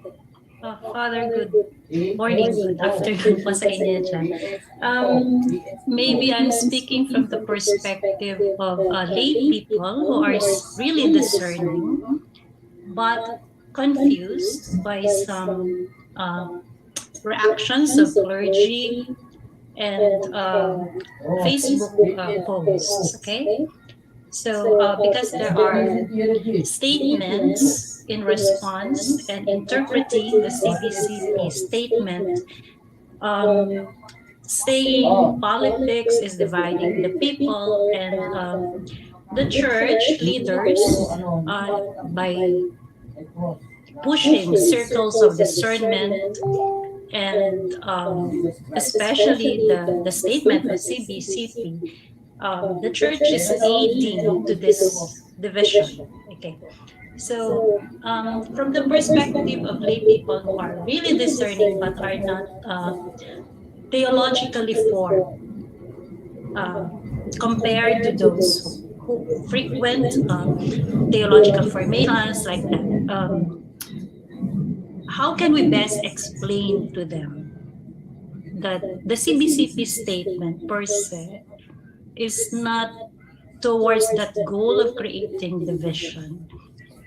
We cannot go, because they told me frankly, the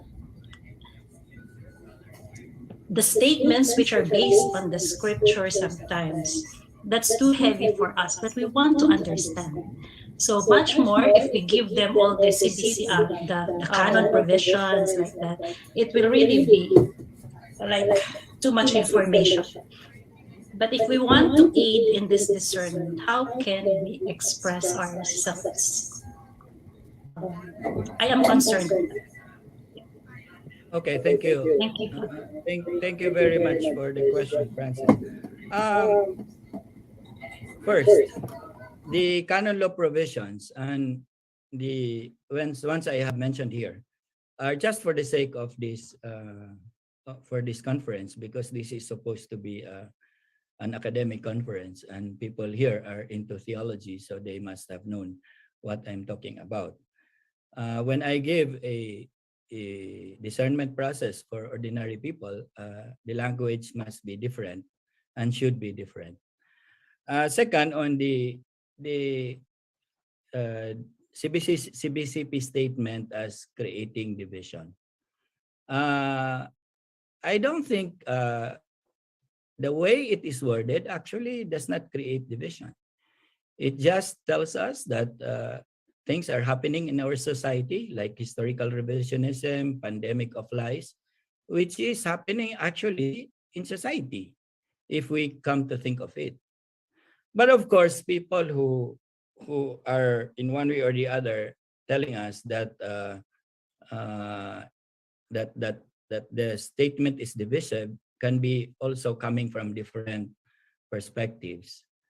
Some would be expecting that the bishops will say, do not say anything, we should be neutral, etc. But the bishops are not saying that.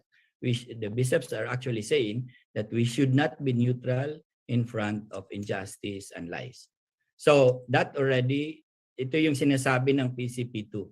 Even our non-neutrality or even our non-partisanship or our way of expressing difficulties in society actually can be construed as partisan. So how can we aid people like that? No, paano natin sila matutulungan, yung mga ordinaryong tao na nasa BECs, nasa church organizations, in our parishes. Sa akin, meron kaming simple na pamamaraan. Siguro ilagay ko rito sa chat room. Ito yung simpleng process na actually pwede nating gamitin dahil itong mga ito, sanay ito sila sa prayer meeting. BEC, sa mga BEC, sharing around the Bible. With that process, people can actually be free to speak their minds out. But of course, church people, church workers, people who would like to accompany them in their discernment have also an input and can like answer questions of lies that they must have read in Facebook, clarify who are the candidates and what are their platforms or no platforms at all.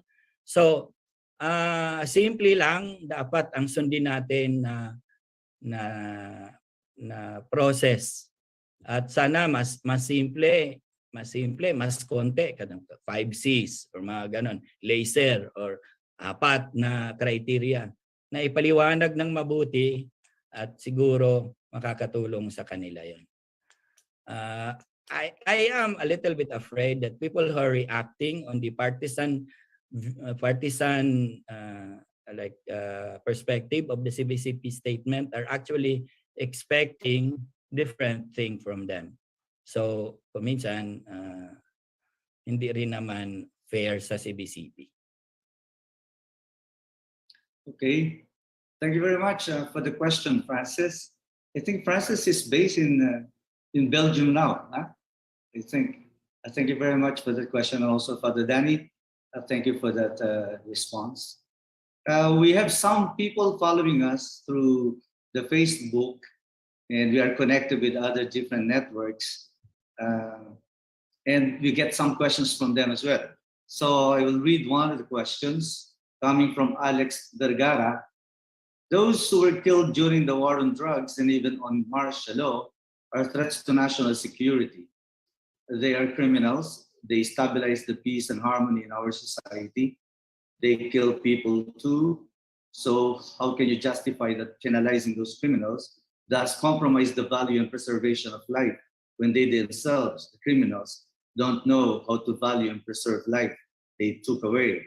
Of course, this may not necessarily be directly, in a way, related to our discussion on the topic, but I think some of the arguments that were presented why priests are involved in endorsing candidates because of the difficulties that we experience now in our social context, and one of which is actually the EJK. How would you respond to that, Father Dan, please? Thank you very much, Alex, for your question. My answer is this. If they are threats to society, they are killing people, we have a law. And we presume them to be innocent, or if they are caught red-handed, we have processes in our society that will solve criminality. The problem with extrajudicial killings in the time of Duterte, and the problem with desaparecidos or salvaging, yun term, wala, hindi pa kayo buhay, pero noong panahon namin, ang tawag noon ay salvaging. During the time of Marcos and those people who disappeared is that these are done extrajudicially. That means they did not undergo judicial process, which is allowed and which is necessary for any just society. Kaya nga ang tawag sa kanila ay extrajudicial killings. Yun ang problema doon. Dahil anyone can just be killed out of mere suspicion without the presumption of innocence granted to us by law. Ginamit kasi ito ni Duterte at ito'y naririnig naman natin ito sa mga DDS. Marami pang mga DDS ngayon at sila ay nagsama-sama bilang DDS at saka BBM. Ginamit kasi nila itong argument na ito. Kung itong mga adik ay mamamatay ng tao, hindi ba tamang patayin na lang? Ang argument ni Duterte yan ay simple lang. Ay wala nang pag-asa yung mga yan. Kaya patayin na natin yung mga yan. Mas mura pang patayin kaysa i-rehabilitate. I think that is taking the law into his own hands as president, and no one should be above the law. Kaya nga importante sa isang lipunan ang rule of law. At kung sino mang hindi sumunod sa rule of law, presidente man siya o kung sino man siya, ay hindi karapat-dapat sa lipunan ito. Otherwise, anybody can just be killed. Di ba? Sa Payatas, babad naman ako doon mula noong nagpatayan hanggang ngayon. Ang dami doong wala man lang kinalalaman sa drugs ay pinatay. O paano ngayon yun yung buhay ng mga yun? At sinabi nung iba, Father, nag-take ng drugs yung asawa ko. Pero nag-take lang ba ng drugs? Papatay na? Paano na lang kami? So precisely that's the point. The rule of law in society should prevail. Otherwise, you have a dictator like Marcos or like Duterte. Yun yung sagot ko kay Alex. Thank you very much. Thank you very much, Alex, for that question, Father Danny, for that response. We have another question. I also have heard about gender-based opinion, such as babae si Lenny. Mabibigat ang mga kinahaharap na problema ng bansa. Hindi niya yan kaya. Could you please react on this? This opinion is rampant in the grassroots communities. Totoo yan. Salamat. Salamat. Galing yata kay Joe yan. Yeah, Joe. Thank you very much for that question. And I think that's a very real question on the ground. Kasi nanggagaling din yan sa idea na ang mga lalaki lang ang dapat mamuno dahil ang mga lalaki ang malalakas at hindi nila kaya yung responsibilidad ng isang pangulo. Hindi yan bago dahil panahon ni Marcos at saka snap election na ang kanyang kalaban ay si Cory, sinabi din yan ni Marcos. Ang sinabi ni Marcos kay Cory noong panahon namin, parang matandaan na talaga ako, parang akong lolo na nagkikwento dahil wala pa kayo. Sinabi ni Marcos, si Cory dahil babae ay pang kama lamang, pang bedroom lamang ang mga babae. It's a misogynist remark. And of course, that's what they hear from TikTok. That's what they hear in Facebook from the media influencers. At yan ang paano nila ika-counter si Cory sa kanyang gender. Pero naririnig ko rin si Cory, pinakikinggan ko naman si Lenny. Pinakikinggan ko naman si Lenny at sinabi ni Lenny, actually, mahina ba yon? Sinong unang gumigising sa umaga? Babae. Nagluluto yung nanay para pumasok yung kanyang asawa sa trabaho. At buong araw, nagtatrabaho din yung babae habang nagtatrabaho yung lalaki. Pag uwi noong tatay, handa na yung pagkain. Sinong huling natutulog? Yung nanay. O, sinong mas malakas? Yung nanay o yung tatay? In short, this is the way how to, for us, to help our people also rebut or whatever, counter the gendered bias our society has. Siguro tulungan na lang yung mga tao na yun. At yun kasi, siyempre wala namang ibang maibabato kay Lenny, di yun na lang pagkababae. Bakit hindi nila sabihin yun kay Sarah? Dahil si Sarah ay mabilis manuntok. Yun ba yung ibig sabihin natin ng lakas? Yan ang question ko dyan. Thank you. Thank you, Janelle, for that question. We have another question here. Of course, we would like to encourage you to please raise your hand and engage our speaker more spontaneously.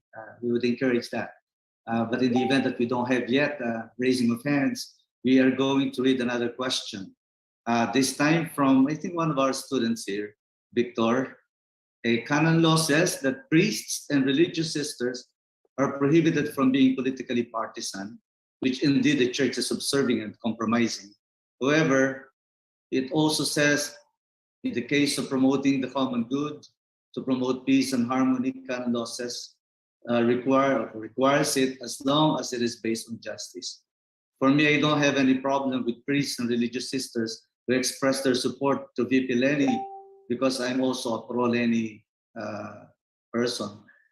My only concern is that there are priests who are not so careful of their action, tulad ng paglalagay ng banner or tarpaulin of the candidate inside the church or even in front of the altar, that sometimes nagbibigay ng negatibong perspektibo sa mga tao. Paano po natin ito may papaliwanag sa mga tao, Father? Ano po masasabi ninyo rito? It's very practical question. Simple lang.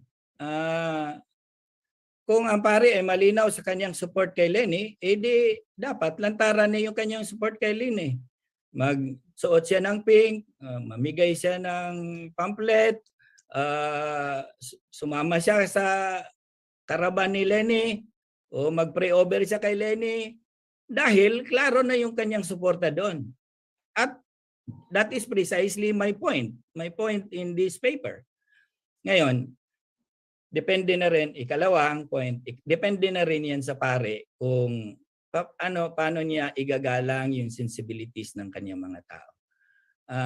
For instance, in the church, kaya yung si Bishop Palma ng Cebu, sabi niya, do not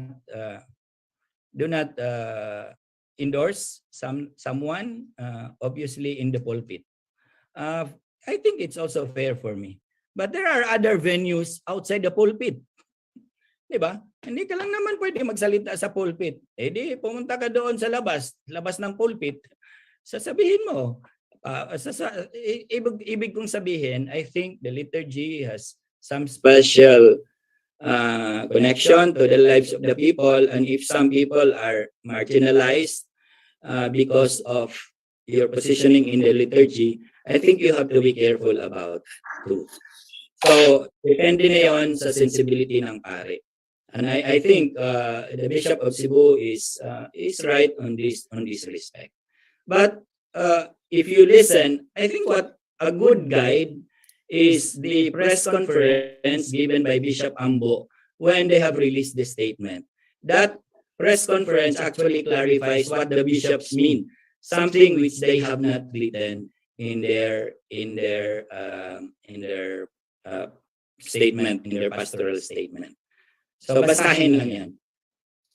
Thank you. So prudence is of utmost importance in our own exercise of our political preference. Another question is coming from Edward Nyanez. Lenny supports civil union, which is a great sin. The Soji bill and the criminalization of abortion. What can the church do about this?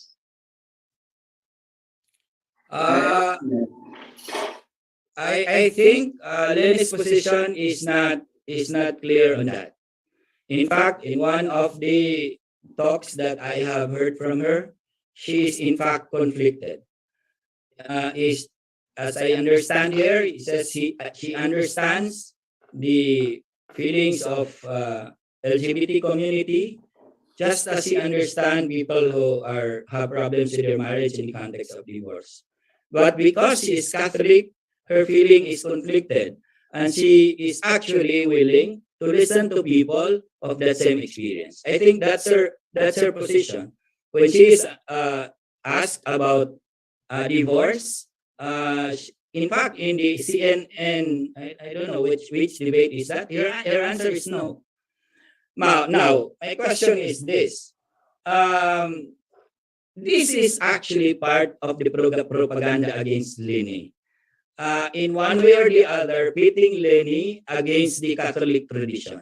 Dahil nga 90%, 85% sa mga tao dito Katoliko, sasabihin ngayon, iboboto mo ba yung tao na nag-ano ng Soji bill or divorce? That is, in one way or the other, unfair for the candidate. And that's precisely the product of TikTok. Because if you listen to her agenda does not even include that. Nangyayari yan sa Amerika. Yung pro-life against other issues. Ayaw natin ng divorce, ayaw natin ng soji, pero gusto natin ng extrajudicial killings. Good luck na lang mga Katoliko kayo. Okay, thank you for that straightforward response. Yeah, we really need to become more discerning. Anyway, there is another question here. Okay, this time I think it comes from Sister Shirley Ann. How do we deal with and what would we tell people who are scandalized or disgusted by priests and bishops for seemingly using the church for political campaigns, especially for Len and Kiko? Some of them felt that our church, sanctuary and altars, which are supposed to be places of worship, have been desecrated by sacrilegious acts of campaigning and presenting political candidates. One even quoted provisions of the canon law which were violated, like Canon Law 1205. Sacred places are those which are designated for divine worship or for the burial of the faithful by a dedication or a blessing which the liturgical books prescribe for this purpose. Canon 1210, only those things which serve the exercise or promotion of worship, piety, or religion are permitted in a sacred place. Anything not consonant with the holiness of the place is forbidden.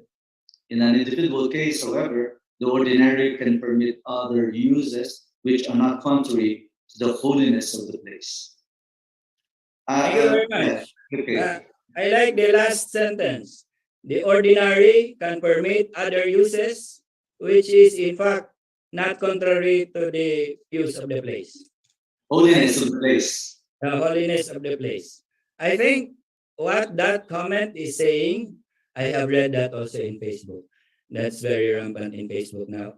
That was a comment after the Diocese of Novaliches welcomes Lenny Robredo into the Cathedral of Novaliches. Because in other meetings of Lenny, in Mindanao, for instance, they have met in a common hall, they have met in a place outside the church, but not the church itself. In the meeting in Novaliches, I think the meeting was held in a hall separate from the church. But when they came into the pray over or whatever it is, I was not there. Maybe the others who were there can tell us. But that is only in us para-liturgical act. So, was the campaign happening inside the church? I don't think it was, because the meeting was finished in a hall outside it. But I think the provision is right. The ordinary, which is the bishop of the place, actually can decide which other uses can be done in the church.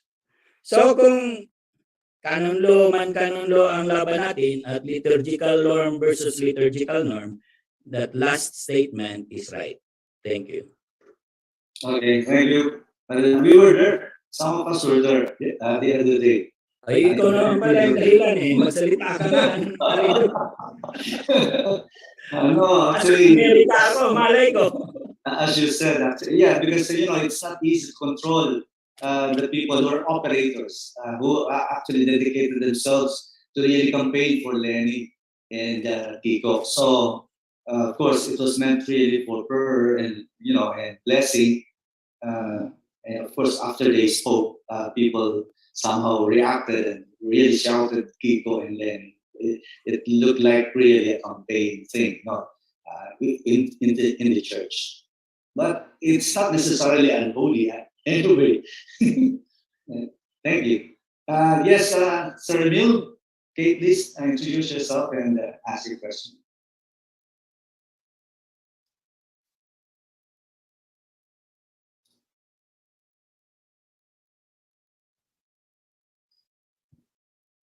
Okay, thank you. I was unmuted. Good morning, Father Danny, and I'm happy to see you. This is just a simple thought which I would like to. It's a kind of conferring it with you. Some of my friends would say that the church is not yet a credible institution in the field of politics. The reason for it are mainly number one, up to now, the credibility of the church is still questionable, no, because of the different issues being thrown at the church. So that's one. So the credibility of the church is questioned. And for other political strategies, they would say that the church need to recover its credibility as an institution so that it becomes a credible political voice. There is also an impression that the church is being framed as an elitist church. The church leaders are more associated and more familiar with elitist concerns and issues. The visible activities of the church would be associated mainly with the middle class, upper middle class, and even the elite. So much so that that gives an impression that the church is still on the side of the elite, the educated, and the capable of the Philippine society, which actually that is being used actually to really capture the imagination of the poor, the ordinary people, as these are being left out by the church. And so this bulk of voters are captured, for example, by the uh, rhetorics of BBM and others. So, what can you say about that perception now? Okay, thank you, Sir Emil. Sir Emil is one of our professors here and one of the members of the administration team of SDST. Brother Danny? Salamat, Dr. Rivera. Nice to see you. Yung question ng credibility ng simbahan sa field of politics. The way I see it now, I don't think the church is intervening as someone who is authority in politics. I think the church is intervening in its role as a moral voice in society from the perspective of its own expertise. Kaya nga mahalaga sa atin yung Catholic social teachings, yung the values of the gospel, because it is from that perspective that the church is intervening. Ang problema lang kasi yung mga TikTok generation or TikTok generators actually dramatizes it. Wala namang karapatan yung simbahan dahil yung simbahan ay wala namang alam sa politika. Hindi naman natin sinasabi. Actually, that's what the CBCP statement is saying. The CBCP statement is saying that we don't like to usurp your role as laity in the governing of society. What we are just saying is that there are actually values also dear to our Christian faith, and if we can exercise that in a free exercise clause in one way or the other, we are saying that these values are violated. Values of life, values of the dignity of the human person, values of honesty, etc., etc. Yun lang naman ang ating, this is our competence. And this is what we are saying in the political field, not inside the church. At hindi lang sanay siguro yung mga tao na nagsasalita tayo sa labas ng simbahan. Yung second question ng elitism in church, I think I can even grant that in one way or the other. So there is still a challenge for the church as an institution in the Philippines to be true to its calling of the Church of the Poor. At yan ay continual challenge to the church community. So as we challenge the political community, I think we have also to challenge to our profession of being the Church of the Poor.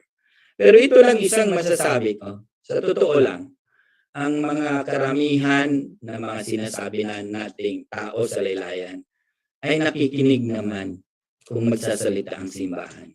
In fact, in many surveys, during the pandemic, the church has the highest credibility of all the institutions of society. Dahil alam nila na panahon ng pandemic, panahon ng ni GK, ang simbahan ay nasa tabi nila. If that is what is meant by credibility, I think we are credible in that regard. Thank you, Professor Rivera. Thank you very much, Sir Emil. We can entertain one more question because we are already almost 4:30 now. They're just about 15 minutes. The question comes from Charlie Oluhan, one of the students here at SBSD. Just as reflection or reaction that I would like to share. Liturgy is how we Catholics express our beliefs.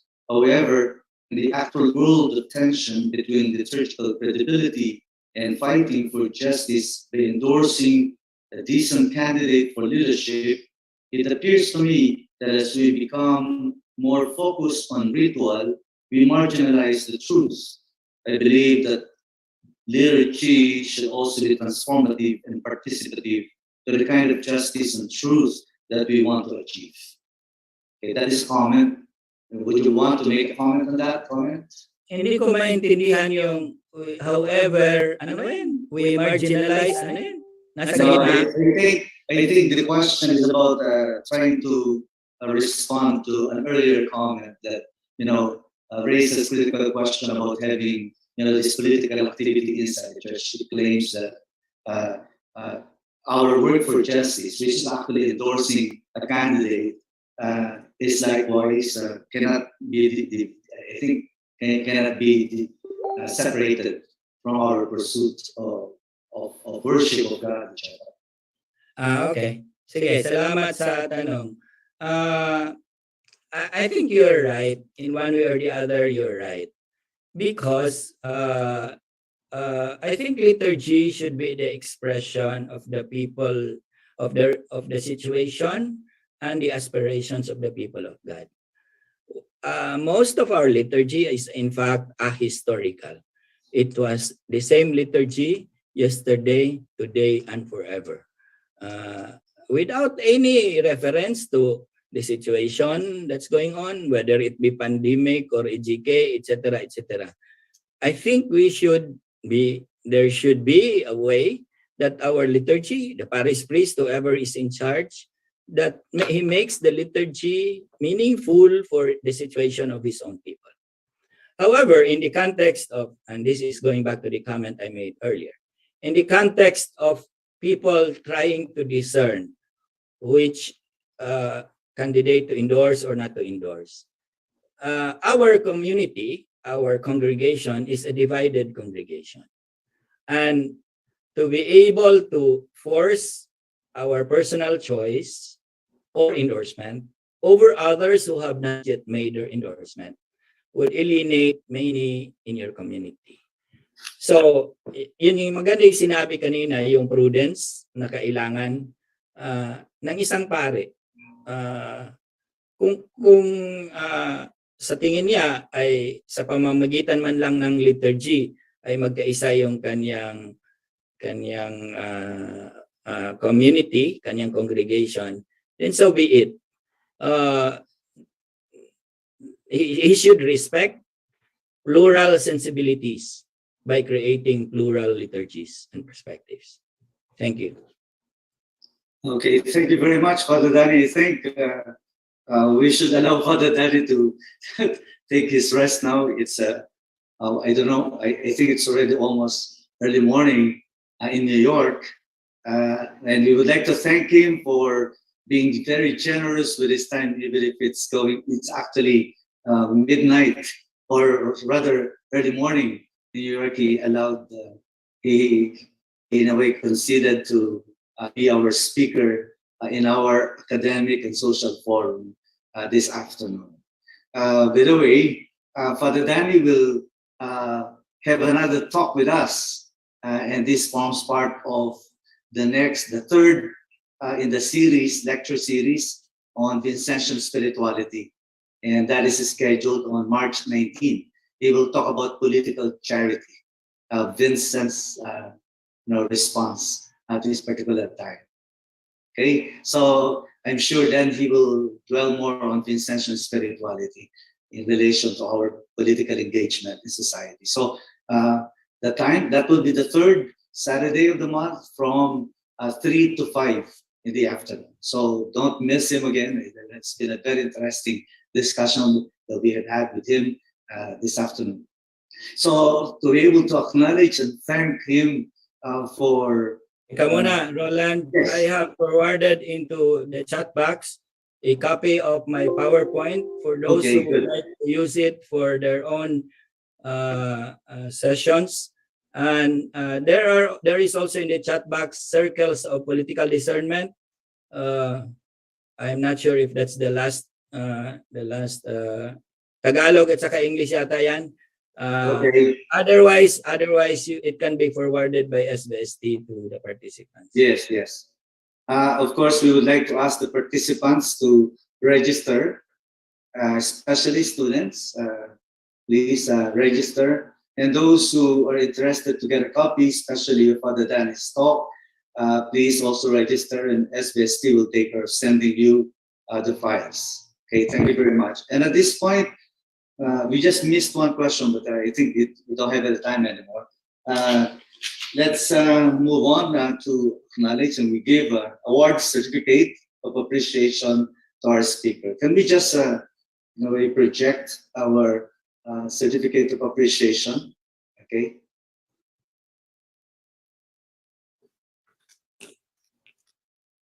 Okay, I'll read it. St. Vincent School of Theology, Adamson University.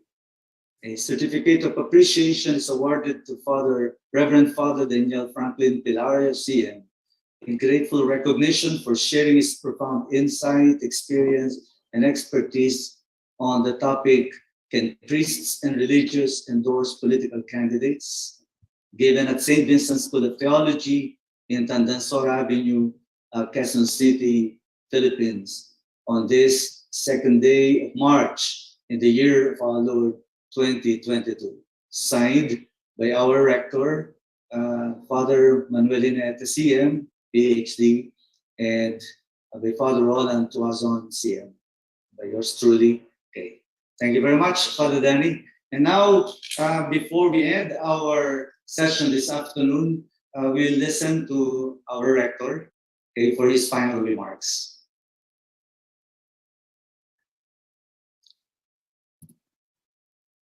Father, you are still muted.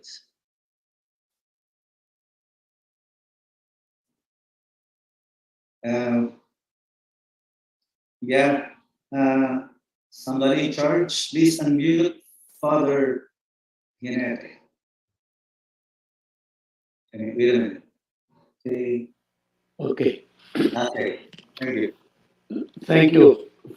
Word of thanks to Father Danny for such a brilliant expose. As usual, this is what we normally expect from Father Danny. But I'd like to thank Father Danny on behalf of our community here at SPST for taking time out of your very busy schedule and even for your busy night rest to be able to join us in this forum.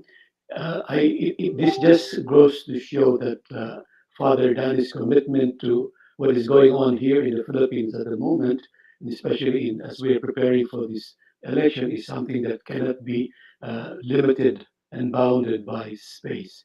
This is something that continues to be a great contribution to us, and I think great contribution to our people who are also discerning on what to do in this very important time.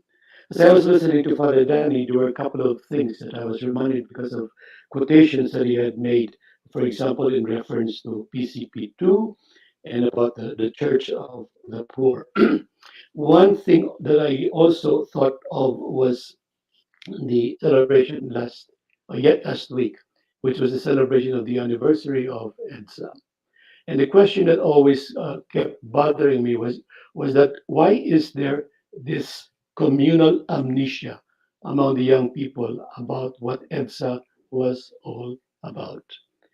EDSA happened in '86, but there seems to be also an equal communal amnesia in regard to church agenda, which happened in 1991. In 1991, In 86, we fought against the martial law dictatorship, and we have come out as a nation reborn. In 1991, the church also advocated for the church to become the church of the poor.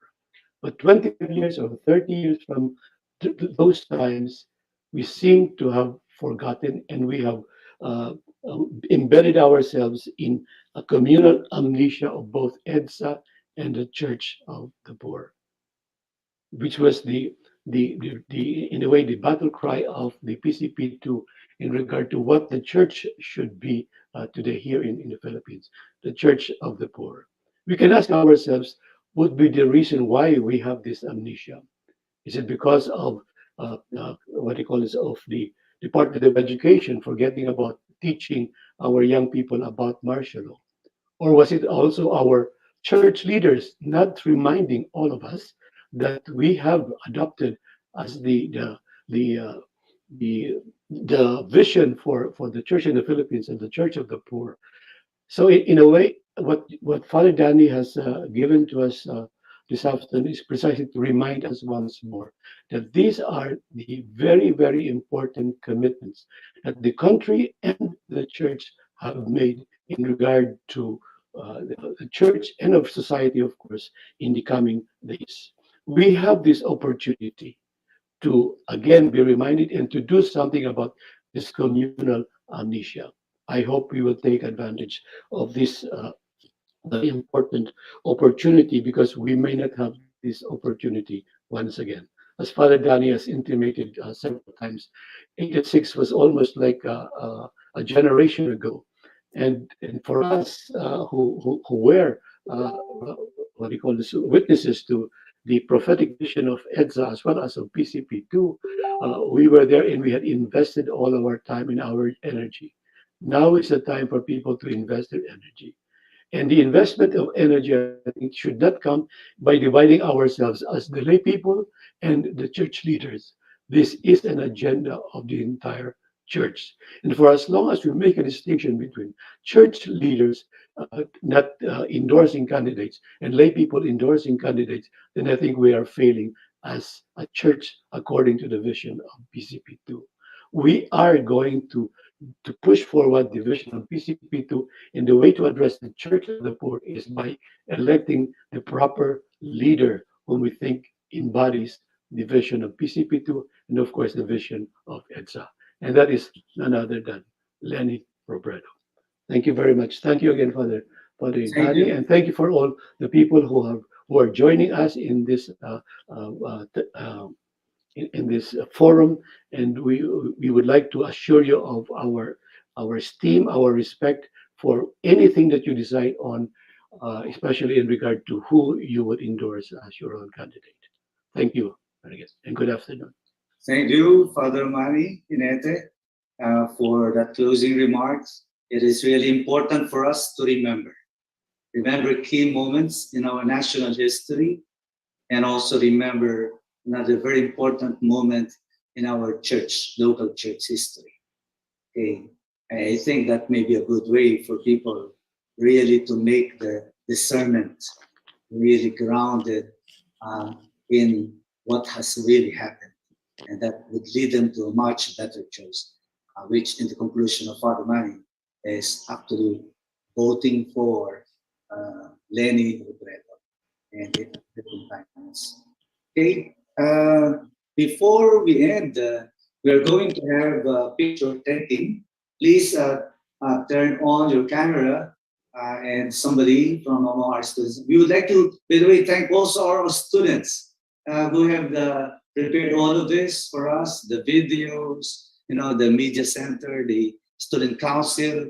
They have worked hard for this. Thank you so much for all the work that you have done for this social academic forum. Thank you. Now, somebody will take the photo probably for this. And shortly after that, we're going to have the closing prayer. Okay. Please stay on. I think we have a nice video also for our closing prayer. Okay.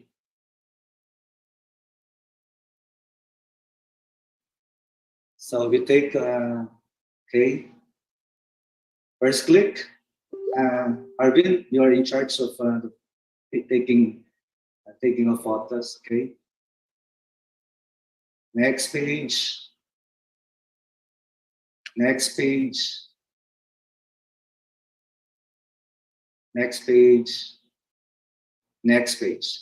So thank you to every one of you who have participated here, and also those who have followed us through the different networks na naka-cross post tayo. Thank you. Let us now have the final prayer.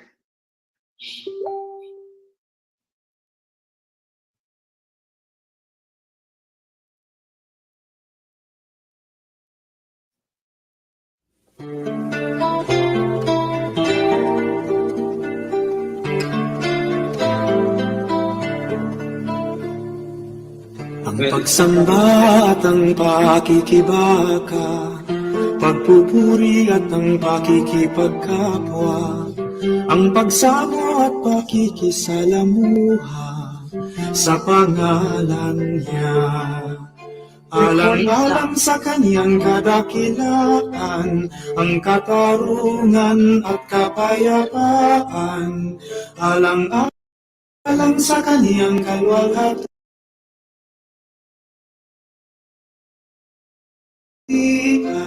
ang kalayaan ng sambayanan.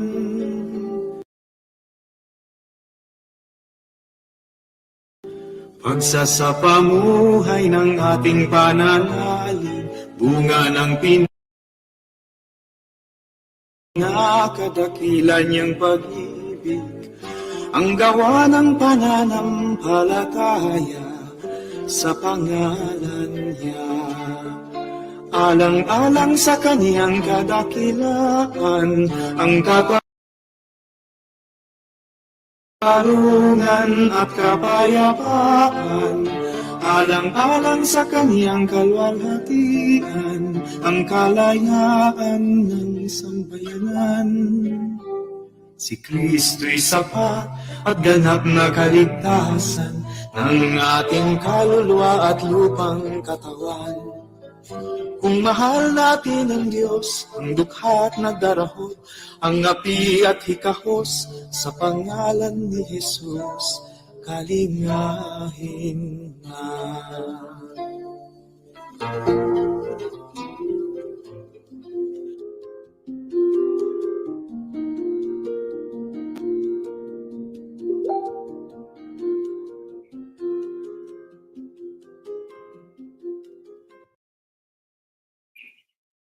Okay, thank you very much to everyone who has participated in this webinar and Social Academic Forum of St. Vincent School of Theology. We're now calling off, and this is your host, Father Roland Clausen. Have a nice rest of the rest of the day for you. Thank you. God bless everyone.